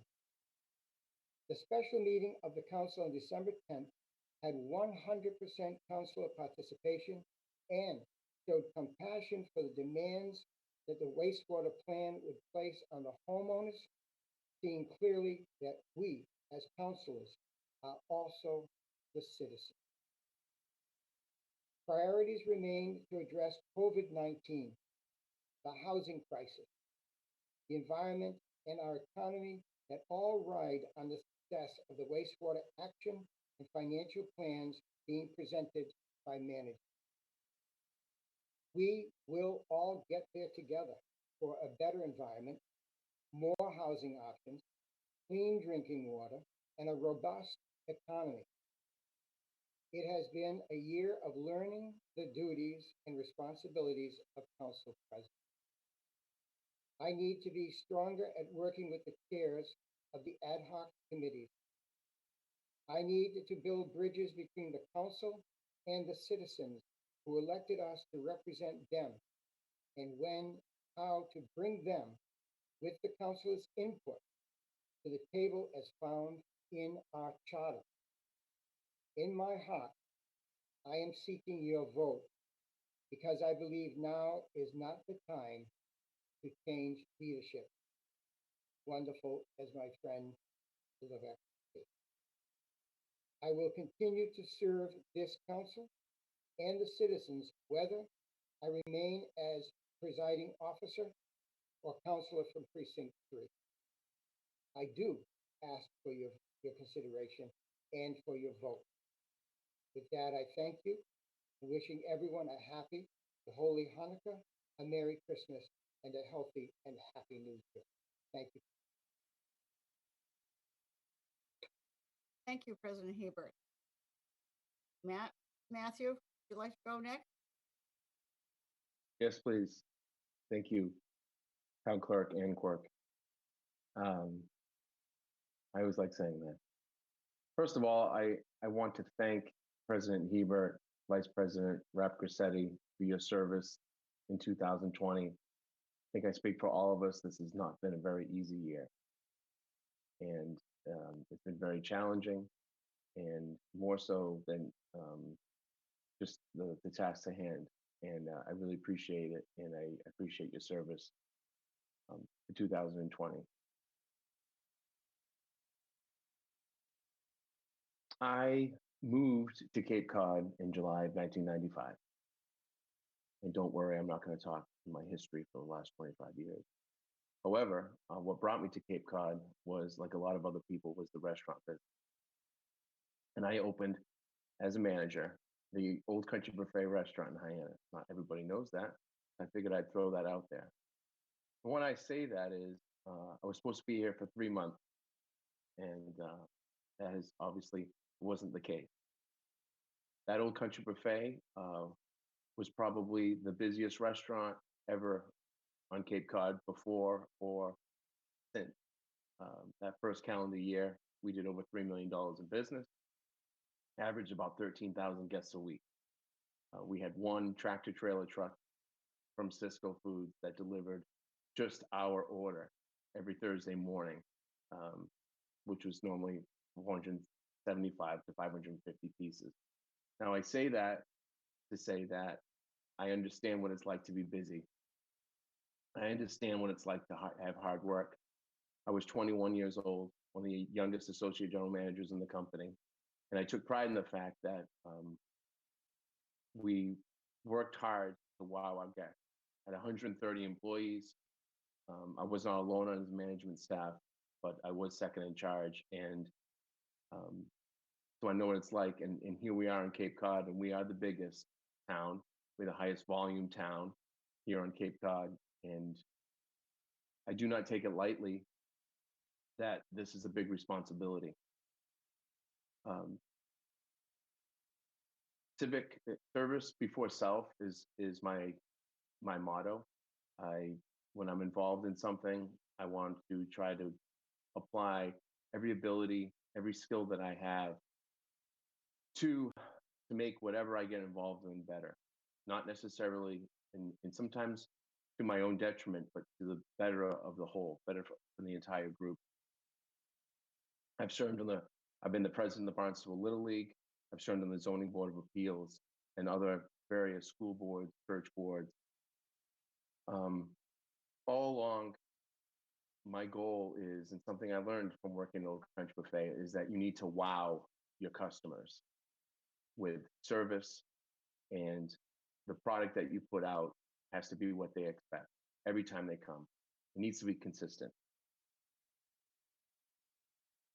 Every counselor here brings something to the table, areas of expertise, strength. I like to call them superpowers. And it's a leader's job to recognize and use those skills to the best of for the entire council, for the entire town, for the whole. I like to think of myself as a bridge builder. Even if it's just something where I'm the conduit, where you're matchmaking. I enjoy that. I've enjoyed that in the real estate business and my other businesses that I have, is bringing people together so that it's a win-win situation. And that's what I'll work hard to do. I will operate. I've been blessed and God's given me 2 ears and 1 mouth. And that means I should listen twice as much as I speak. And every counselor, I will make sure that you're heard, that you're understood. I may come back and ask you again to say the same exact thing just to make sure I got it right. But we also have to carry that forward to our public. We have to make sure that we have compassion, understanding. We have to realize that their perception is reality, that whatever they foresee, whatever they see, even though it may not be true, maybe they're misinformed, but that's their reality. And that's what we have to work from and help them understand what we're trying to do. Communication is key. Public comment. They have every right to come and speak, and we need to listen with 2 ears. No surprises. We can't afford to have surprises. Surprises lead to mistrust. Typically, surprises are caused by a flawed process. My friend, I don't think you'll mind if I quote him, even if the outcome is correct, if there's doubt in the process, the integrity of the solution is in question. Again, communication, our website. This is our main artery to our town. It needs to be consistent. We cannot have disappointed, discouraged, misinformed constituents. They need to know that the information that they're getting is the same information that's actually happening, when it's going to happen, and it needs to be updated. And when there's a question of who's responsible for it, that needs to be a quick answer as well, and not a passing of the buck or whatever it might be. And again, I'm also a believer in that there's really no excuse. An apology is sometimes just better, and that we'll do better. My priorities: substance use disorder, mental health, food insecurities, housing, all options for housing, all socioeconomic levels. Getting Barnstable back to business, be it working with licensing to figure out how we can help people, assist them when they apply for their liquor licenses, the common victuals licenses, whatever it might be. We need to continue to help people. We need to focus on the airport. We have the landing coming. We have that redevelopment, what that brings, our blue economy. And then what about Main Street Hyannis and all the things that are going to be needed, and the attention that needs to be paid to Main Street Hyannis as well, to make sure that those businesses stay strong. Renewable energy, obviously our sewer project, water quality, not just our drinking water, though that's paramount, but ponds, bays, Cape Cod Community College. We have a very talented staff in town. And just to give you an idea of different things that a little bit outside the box, with a substance use disorder situation, is there ways to find these groups that support parents who have lost children, like Nathan Circle or Consoling Park, and then get them in contact with the community impact unit again, and then just walk away. just see if they can have a conversation and figure out these are people who have suffered because of this. But are there solutions there that can be offered? You know, again, that nobody necessarily gets credit for, but people are helped and solutions are found. These are the type of things outside of the box type of thing. And again, the business acumen that I've had, I've run multi-million-dollar businesses. I like to think of myself as a quick study. I can get caught up quickly on certain things. But, and again, it's educating people and making sure that communication's clear. Can't emphasize that enough.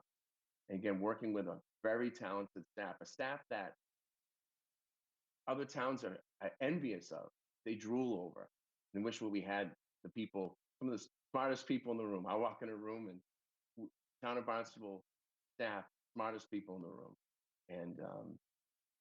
And it's comforting for that. And again, I appreciate everybody here. You know, I appreciate the public comment from before. You know, wherever I can be used, again, I'm not afraid of hard work. I'm not afraid of putting in the time and learning and contributing. And I do ask you humbly for your vote and your vote of confidence. And again, just because I'm the president doesn't mean that where I'm above anybody. I'm not even looking to carry anybody. I'm just looking to come alongside, as you have all come alongside me at different points, but to be a leader, and again, to use your superpowers for the benefit of the town of Barnstable. Thank you.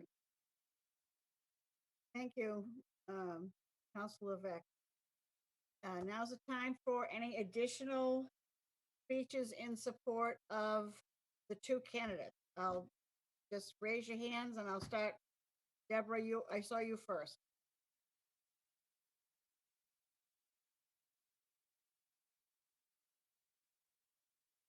So,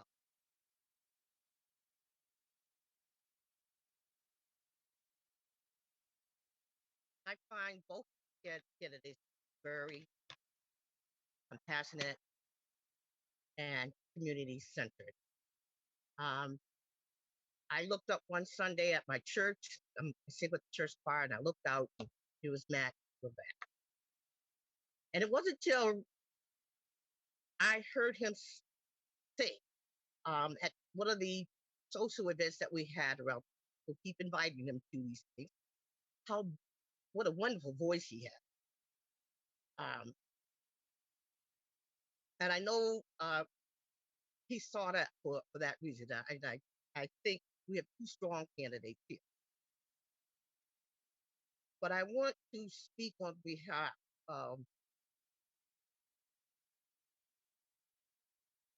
Paul. Paul does so many things in the community that people don't know anything about. He does it selflessly. Again, he's very community minded. He has worked with Habitat Humanity, Camp House, just a few of the organizations that he has touched and been a part of. I wrote down a few things about Paul, and I said he is kind, he's professional, and a strong leader that truly puts our citizens first. He's passionate and he's humble. And this year he really needed to use those skills. Because like our town manager said, and I concur, that 2020 has been like no other year that I've been on the council for 11 years, and I've been in the town for 20. Has anyone had to, as a town council president or leadership, has had to take on the challenges that he had to take on this year? Trying to do everything remote. And sometimes technology works, sometimes it doesn't. it's been a strain not only on him, it's been a strain on many of us. Um, you know, trying to unmute and mute when we need to.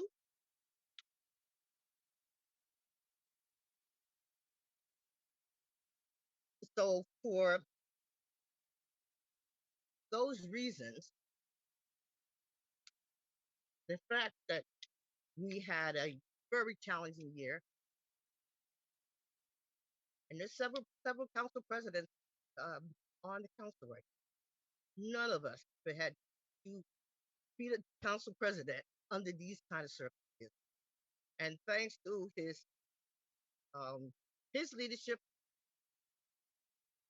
and his vice president, I think they did, as a partner, they did a wonderful job to keep things going, move us through.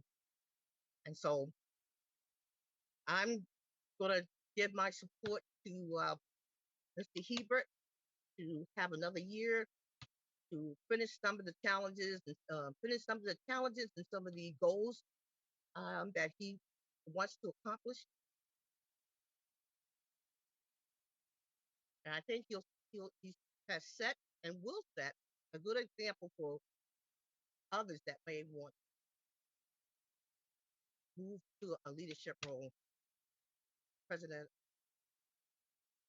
thank you. Thank you, Deborah. Anyone else? Jessica Rappacetti, please. Thank you, Ann. I first off want to thank Councilor Dagwan for those kind words. You know, she's right. This was a tough year in leadership, and as past president, both Deborah and I and Councilor Steinhilber can attest that this has been very challenging, to say the least.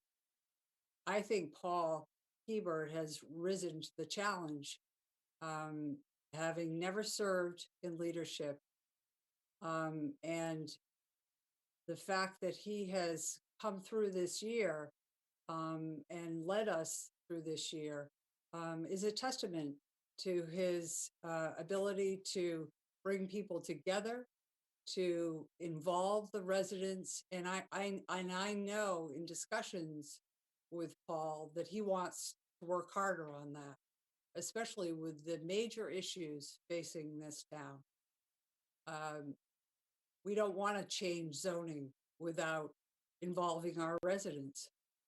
And we need to be respectful of the people and the process, as our strategic plan says. And Paul gets that. And he's taken a lot of heat because maybe a recommendation from a committee didn't go the way the committee thought it was going to go. But you learn through the process with input from the public. So I think Paul is poised to lead the council another year. I think he should be given the opportunity to lead the council another year. The chief spoke about it tonight, about succession, and how Lena was learning what Ann Spillane has contributed to his department. And you need to bring people along for succession, for progression. And I'd like to see Paul serve another term as president, and so I can support someone new for vice president, so that there can be some succession. Let's face it, last year was tough. We not only lost by death our president, but we lost by vote our vice president. Very unprecedented for the council. So I think the beginning of succession has started, and I'd like to maintain that. So I will be supporting Paul for another term, and I hope you will too. Thank you. Thank you, Jessica. Anyone else? Okay, I don't see any other hands. So we're gonna put this to a vote. Oh, sorry. Mr. Neary, Thank you, Ann. I just have a couple comments regarding our election of town council leadership. First and foremost, I'd like to acknowledge all the candidates of council leadership that we will vote on this evening. Town council leadership is one that requires a unselfish nature and really a total commitment to serve. With that, the position requires skills such as great organization, collaboration, communication, and basically process. So I just think as we endorse these great candidates, we must keep in mind the candidate that can best deliver the tenets of the town's strategic plan. It was touched on earlier this evening, the commitments to the residents of the town. They're based on delivering a superior quality of life. Basically, to assist all this is really, it's a taxpayer-funded budget, which is it's in the hundreds of millions. These are big numbers, and all of this requires the administration forethought to occur in really the most fiscally responsible manner. We have many decisions ahead of us in 2021, and these decisions will impact residents of the town for decades and will actually shape our town for the future. I think this needs to be taken into account when voting. In the end, I know that we will all continue our full support of this council, whatever the leadership results are. In that regard, there are strengths that I think Councilor Levesque can bring to the table, which will assist us moving forward. I believe that he has, both candidates have the moral character that is without question. I think that some of the skills and process of running some of these things, and also bringing some of our agenda items to a head, bring them to a head. Collaborate, get full discussion, and then kind of make a decision.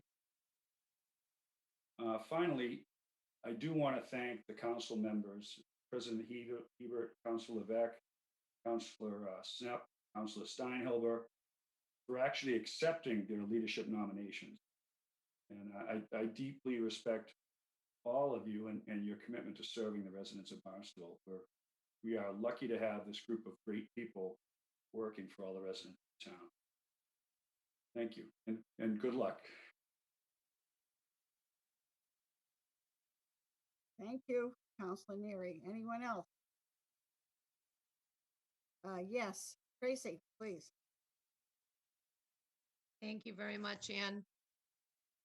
I want to say this is hard for me because frankly, I don't think we can lose here. I mean, frankly, I think we'll be okay no matter how the election turns out. But I do want to address, I nominated Councilor Levesque as president, and I want to address it because a few of my constituents have reached out to me questioning that decision.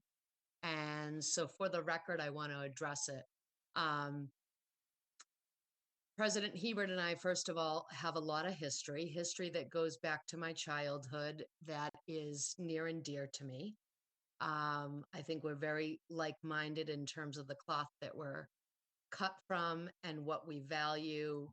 But I would also say that I share it, maybe not in terms of the longevity, but in terms of qualities. I also think that both Councilor Levesque and President Hebert possess many similar qualities, and that these are both compassionate people who care deeply about the town, as Councillor Dagwan said.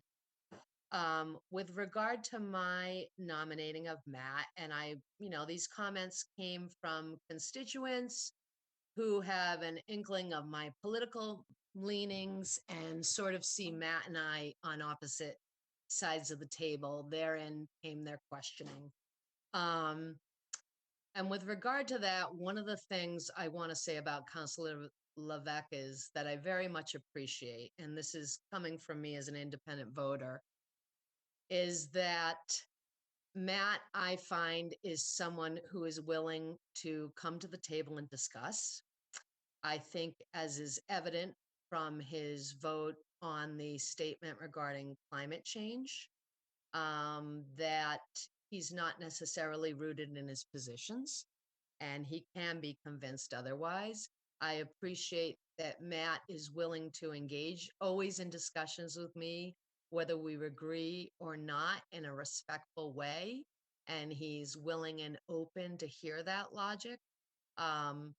So that makes me feel comfortable in terms of balancing, for example, what would be important in precinct 9 versus what would be important, for example, in Councillor Bogan's precinct.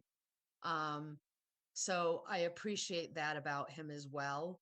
So I just wanted to put that out there because I wanted people to understand why I would come out and support Matt. One of the things that I personally, as a counselor, think does not serve my constituents, and it does not fulfill my fiduciary duty to the citizens of the town if I am not open to be cooperative and collaborative with all of my fellow counselors, regardless of where they stand on various issues. And that's one thing about Matt that I really appreciate. So I just wanted to put that out there and wish good luck to both of you. Thank you.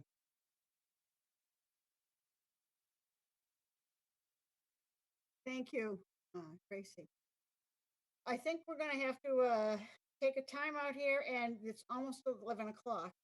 And we're going to go beyond 11 o'clock because we still have the vice president to go through. So I'm gonna ask somebody to make a motion that we go beyond 11 o'clock, please. Move So that we moved. go beyond 11 p.m. Second. Second. All right. Counselors, we're voting. Column, go beyond 11 o'clock. Yes. Dagwan, Yes. Rap Grissetti, Yes. Hebert. Paul, Paul, you're muted.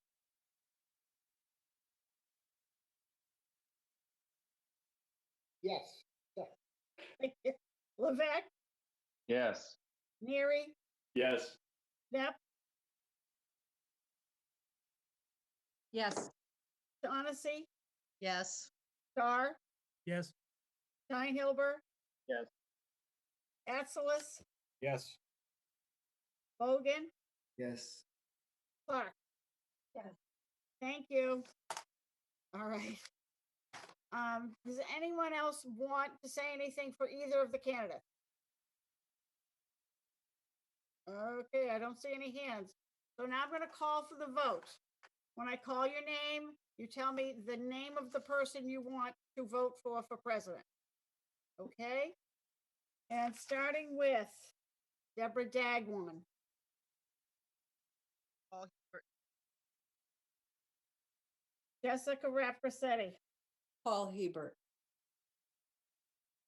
Paul Hebert, Paul Hebert, Matt Levesque. Matthew Levesque. Thank you. Paul Neary. Counselor Matthew Levesque. Thank you. Paula Schnapp, President Hebert. Tracy Shaughnessy, Councillor Levesque. Gordon Starr, Councilor Levesque. Eric Steinhilber, Lou Levesque. Nicholas Atzelis, Matthew Levesque. David Bogan, Regrettably, I have but one vote. President Paul Hebert. Chris Clark, Paul Hebert. Dan Cullum. Matt Levesque. Okay, give me a minute.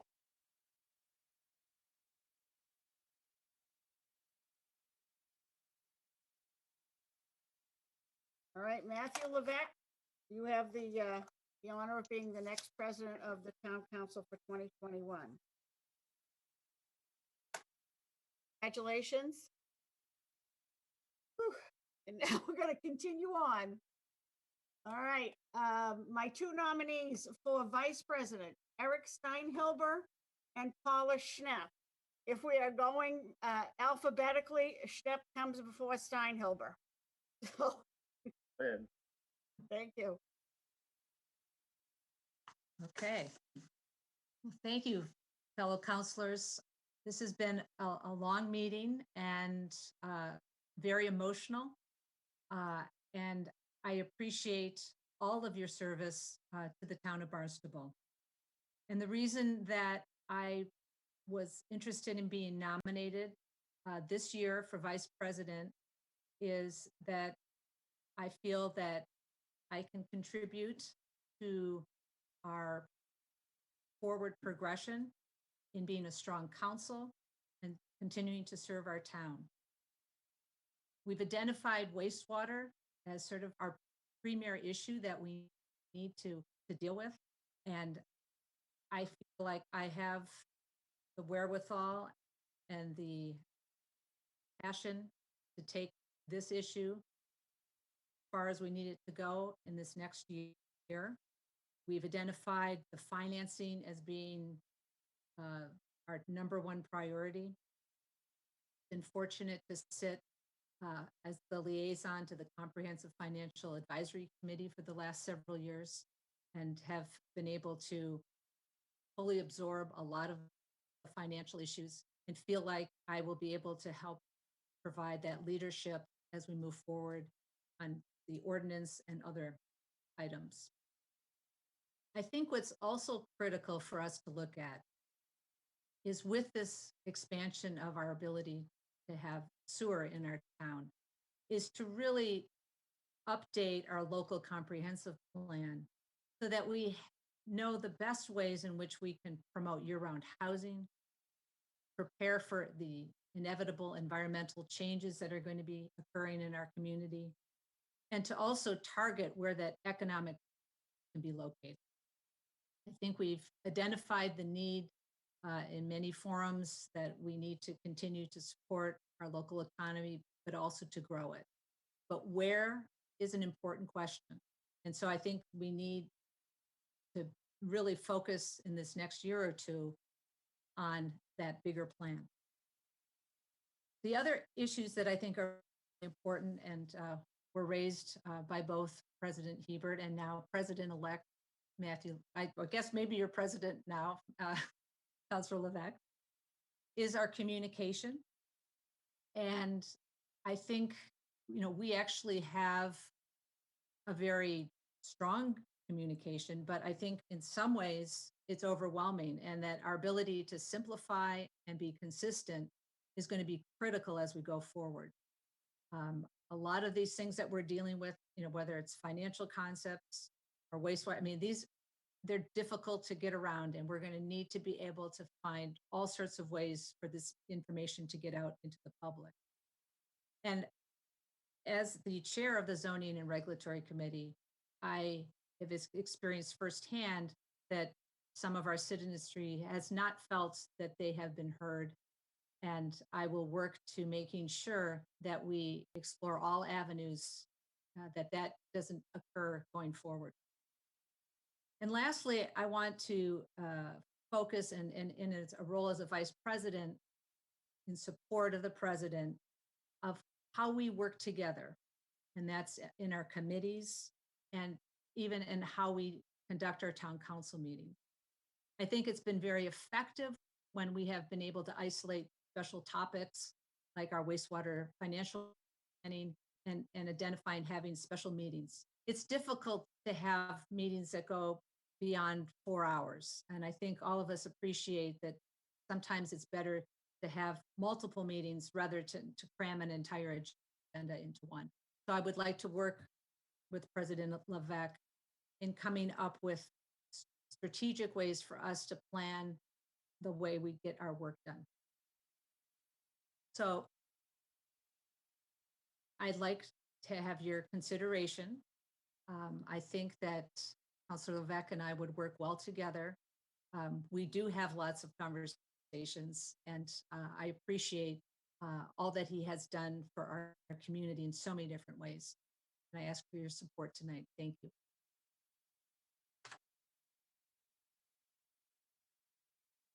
Thank you, Councilor Schnapp. Councilor Steinhilber? Thank you, Madam Clerk. Let me start with, I want to thank President Hebert, Madam Vice President, Jessica Raptorsetti. I want to thank our incoming President, Councilor Levesque. And I want to thank Councilor Schnapp for, obviously, for our 2020, our leaders this past year. I appreciate all the work you guys put in. I appreciate the nominees this year as well. And I want to thank the town councilors who originally asked me to consider letting my name be put in for nomination for 2021. It reminded me back when I first got into leadership back in 2015. I was actually asked then by a senior member of the council at the time. And I was more than happy to serve and was lucky enough to serve as 2 years as president following 1 year as vice president. And fast forward now to this year, and there's another opportunity to serve the town that I grew up in. I was born here, school here, raising my family here now. And I've always been happy to answer the call when asked. You know, I have a really strong belief in public service, whether it's through elected office or through charitable work. So a lot of you, like myself, do a lot of things that just behind the scenes, things that we do. We all care about our community and, you know, the giving of yourself. And I got a lot of that from my folks, and especially my dad. And I do have to acknowledge that I lost my dad 7 years ago this very night on a car crash. Some of the town councils remember when my folks were on their way up for Christmas 7 years ago. And I say that I was only 2 meetings into my first term at that point. My dad would watch those 2 meetings online down in Florida. But after I went through that, you know, it really opened up some friendships on the council. You know, deep relationships, conversations that I've had with members of the council that have shared similar experiences. Councilor Dagwan and our late friend Jimmy Crocker lost his in-laws in a car accident. But I say that because, you know, those relationships and that was a tough time. But the people that dropped by my house and those relationships and that camaraderie as a council are so important for us to be able to work together and bring out, you know, the best in all of us so that we can do our best work in town. And you know, my goal for the next year, and I think part of the reason I was asked to consider to serve, especially if we did have a new president, which it appears we do, to bring that experience to bear to help that new president get their legs under them.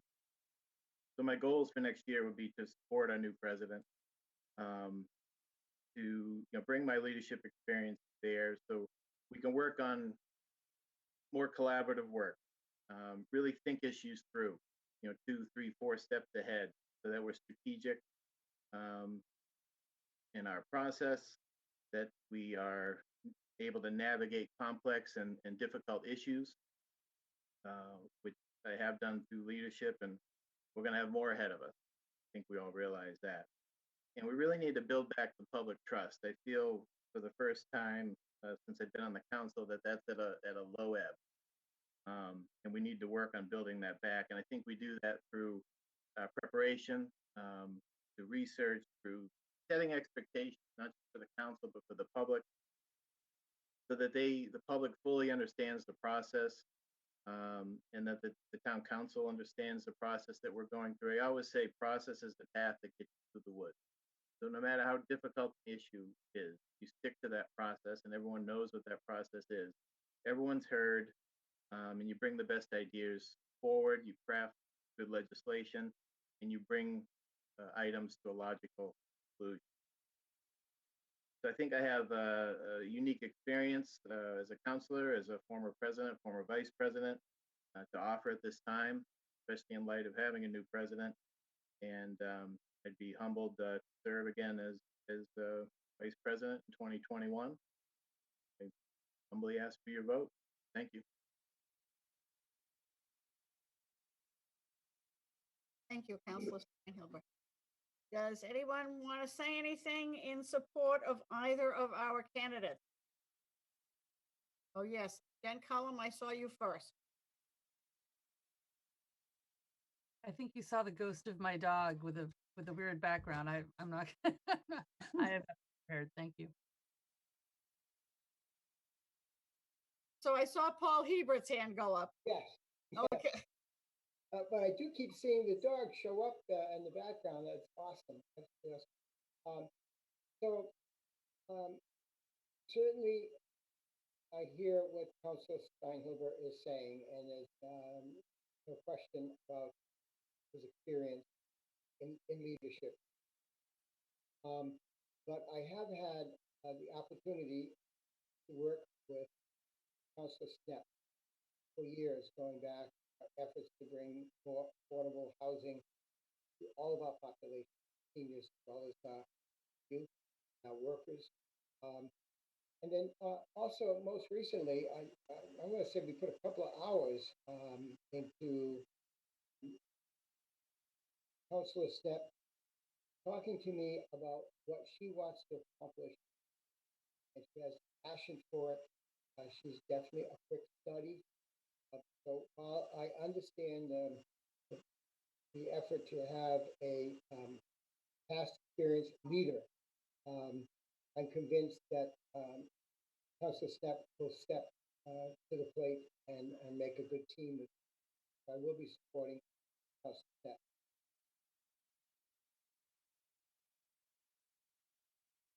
Thank you.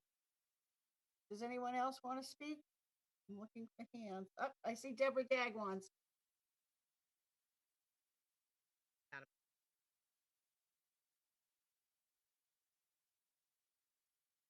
Say that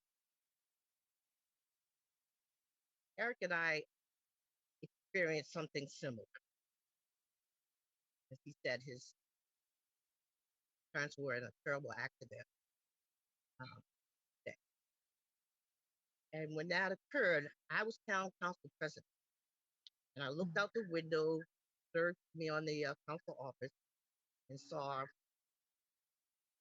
Eric getting out of his Jeep, and he was heading to see Ann, the town clerk. The next morning I came in and was told that his parents were in a very serious accident. And I say that because I had the exact same experience. And it just said to me at that time, you don't know, you're here today, you can be gone tomorrow. He was happy. He was, ready to start being a counselor that day before, and the next day, it just brought me back, because it just seemed happy the day before, the next day, having no idea what was going to happen. That just was so dramatic and troubling, because I experienced it at all. So we had a connection from that, through that experience. Paula, I asked to nominate her last year. Paula, I want to nominate her, run for the office, and she wasn't ready. She had some other things on her plate, so I understood. So I'm glad to see her. I felt she would be a good leader. Uh, last time we voted, I think, yeah, good leader.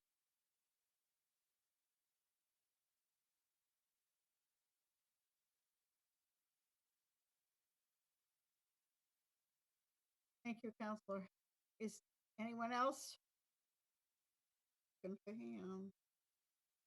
right, I don't see any more hands. Oh, Matthew Levesque.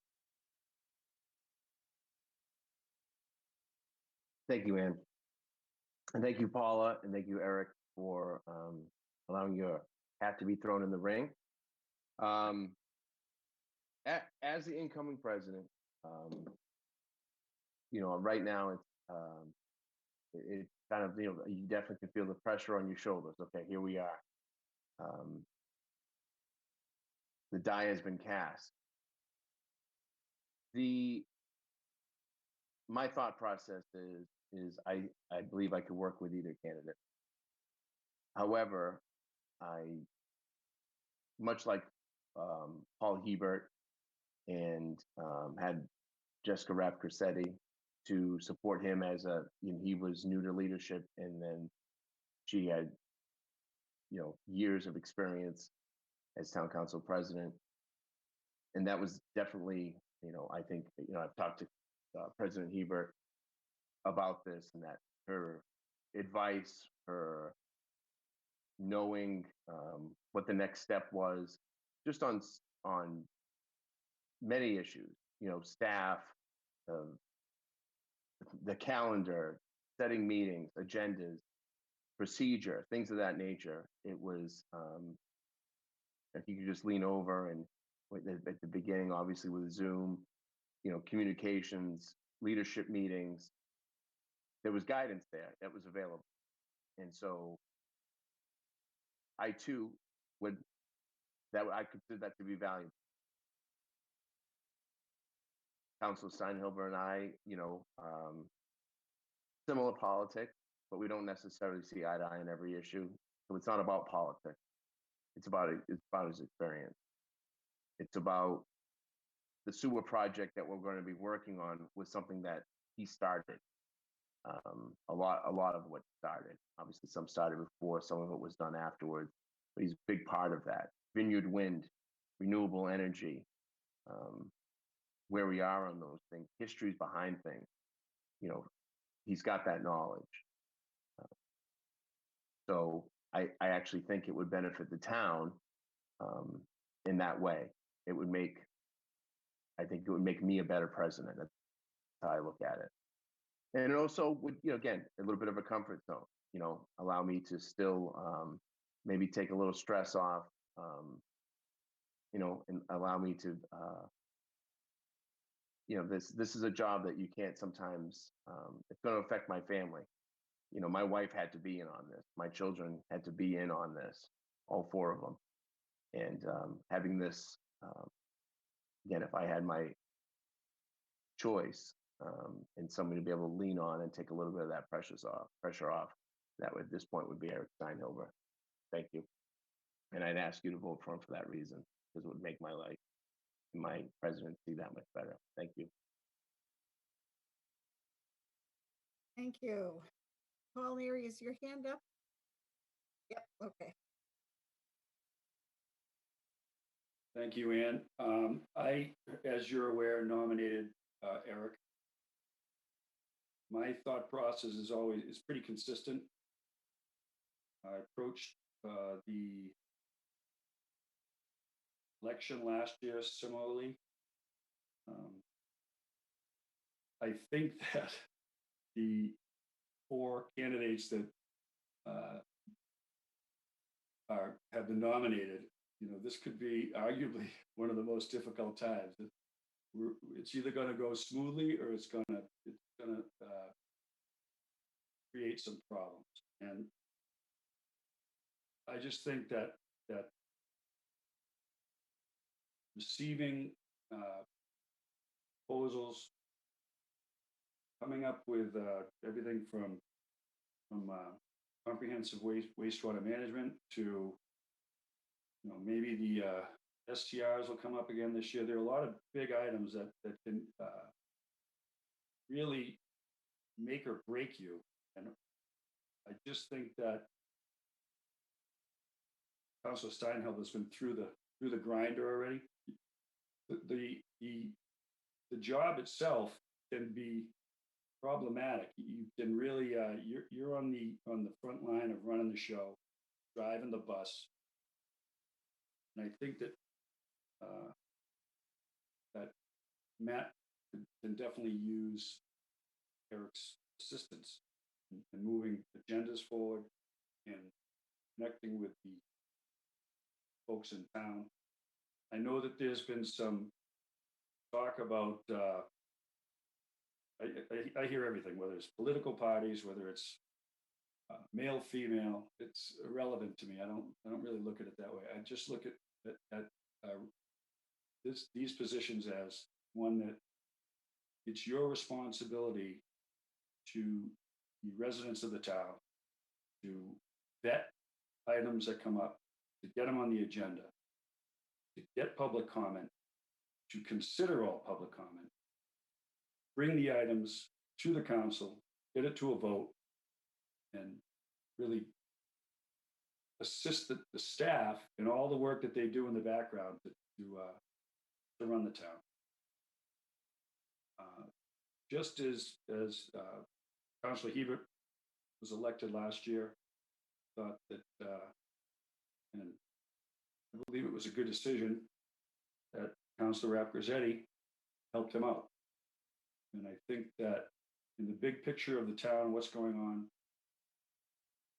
this is where Councilor Steinhilber's experience, expertise, knowledge will really come into part and help the newly elected president. I will say that I've had the fortune of working with Councilor Snepp throughout the last 3 years. And again, just like the prior vote, we're really fortunate with the talent that we have. And regardless of the vote, I think going forward, we as a council will come together and we'll address these issues that we're going to be facing in 2021 and beyond. Again, final comment, I wish you both luck and we'll see what happens. Thank you. Anyone else? Okay, I don't see any more hands.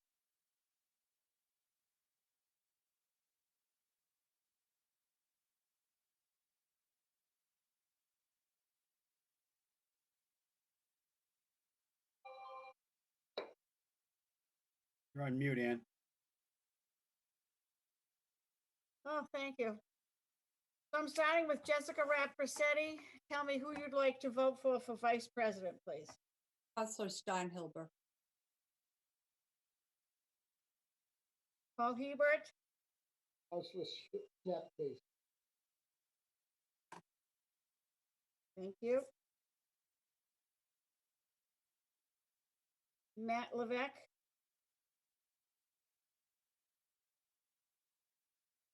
Councilor Steinhilber, please. Neary, Councilor Steinhilber. Knapp, Counselor Schnapp, Shaughnessy, Counselor Schnapp, Starr, Counselor Schnapp,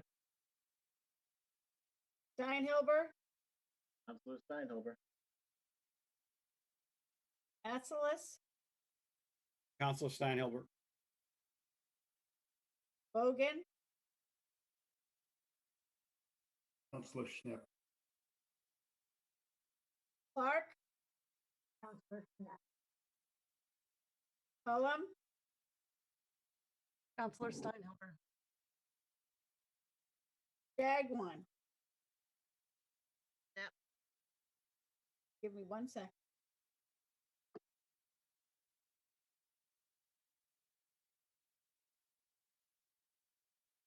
Counselor Paula Schnapp,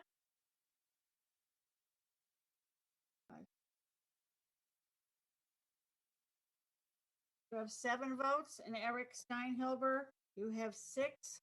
Paula Wow. Schlepp is our new vice president. So, yay. All right, so I now am going to I wish you all the best. And I declare that the election is closed, and I'm turning the meeting over to President Matthew Levesque. Thank you, Town Clerk. And thank you, everybody. Great process, great debate. Congratulations, Councilor Schnepp. I look forward to working with you, and you know, I wonder if there's any history to both leadership being from Marston's Mills. You know, I think that's we're going to be well represented. But at the same time, it's not just about Marston's Mills; it's about all 7 villages. So I appreciate everybody's patience through the process. And again, thank you, President Hebert. Thank you, Vice President Rappacetti, for your service. And yeah, if anything else, I guess I would entertain a motion to adjourn. Move that we adjourn. Second. Merry Christmas, everybody. Last night of Hanukkah. Happy Hanukkah. Happy New Year. And We need to we'll vote. see. What's that? Oh, yes, I know. I'm not there yet. And if I don't see anybody, have a Happy New Year. And on that, let's vote to adjourn, please. Okay, we've had a second on that, so I'm just going to jump in. Councilor Hebert, Yes. Levesque, Yes. Neary, Yes. Schnapp, Yes. Shaughnessy, Yes. Starr, Yes. Steinhilber, Yes. Atzelis, Yes. Logan, Yes. Clark. Yes. Cullum, Yes. Dagwan. Yeah. Rappacetti. Yes. That is unanimous. Good night. Good night, everybody. Good night, everyone. Merry Christmas, everyone. Good night, everyone. Congratulations. Merry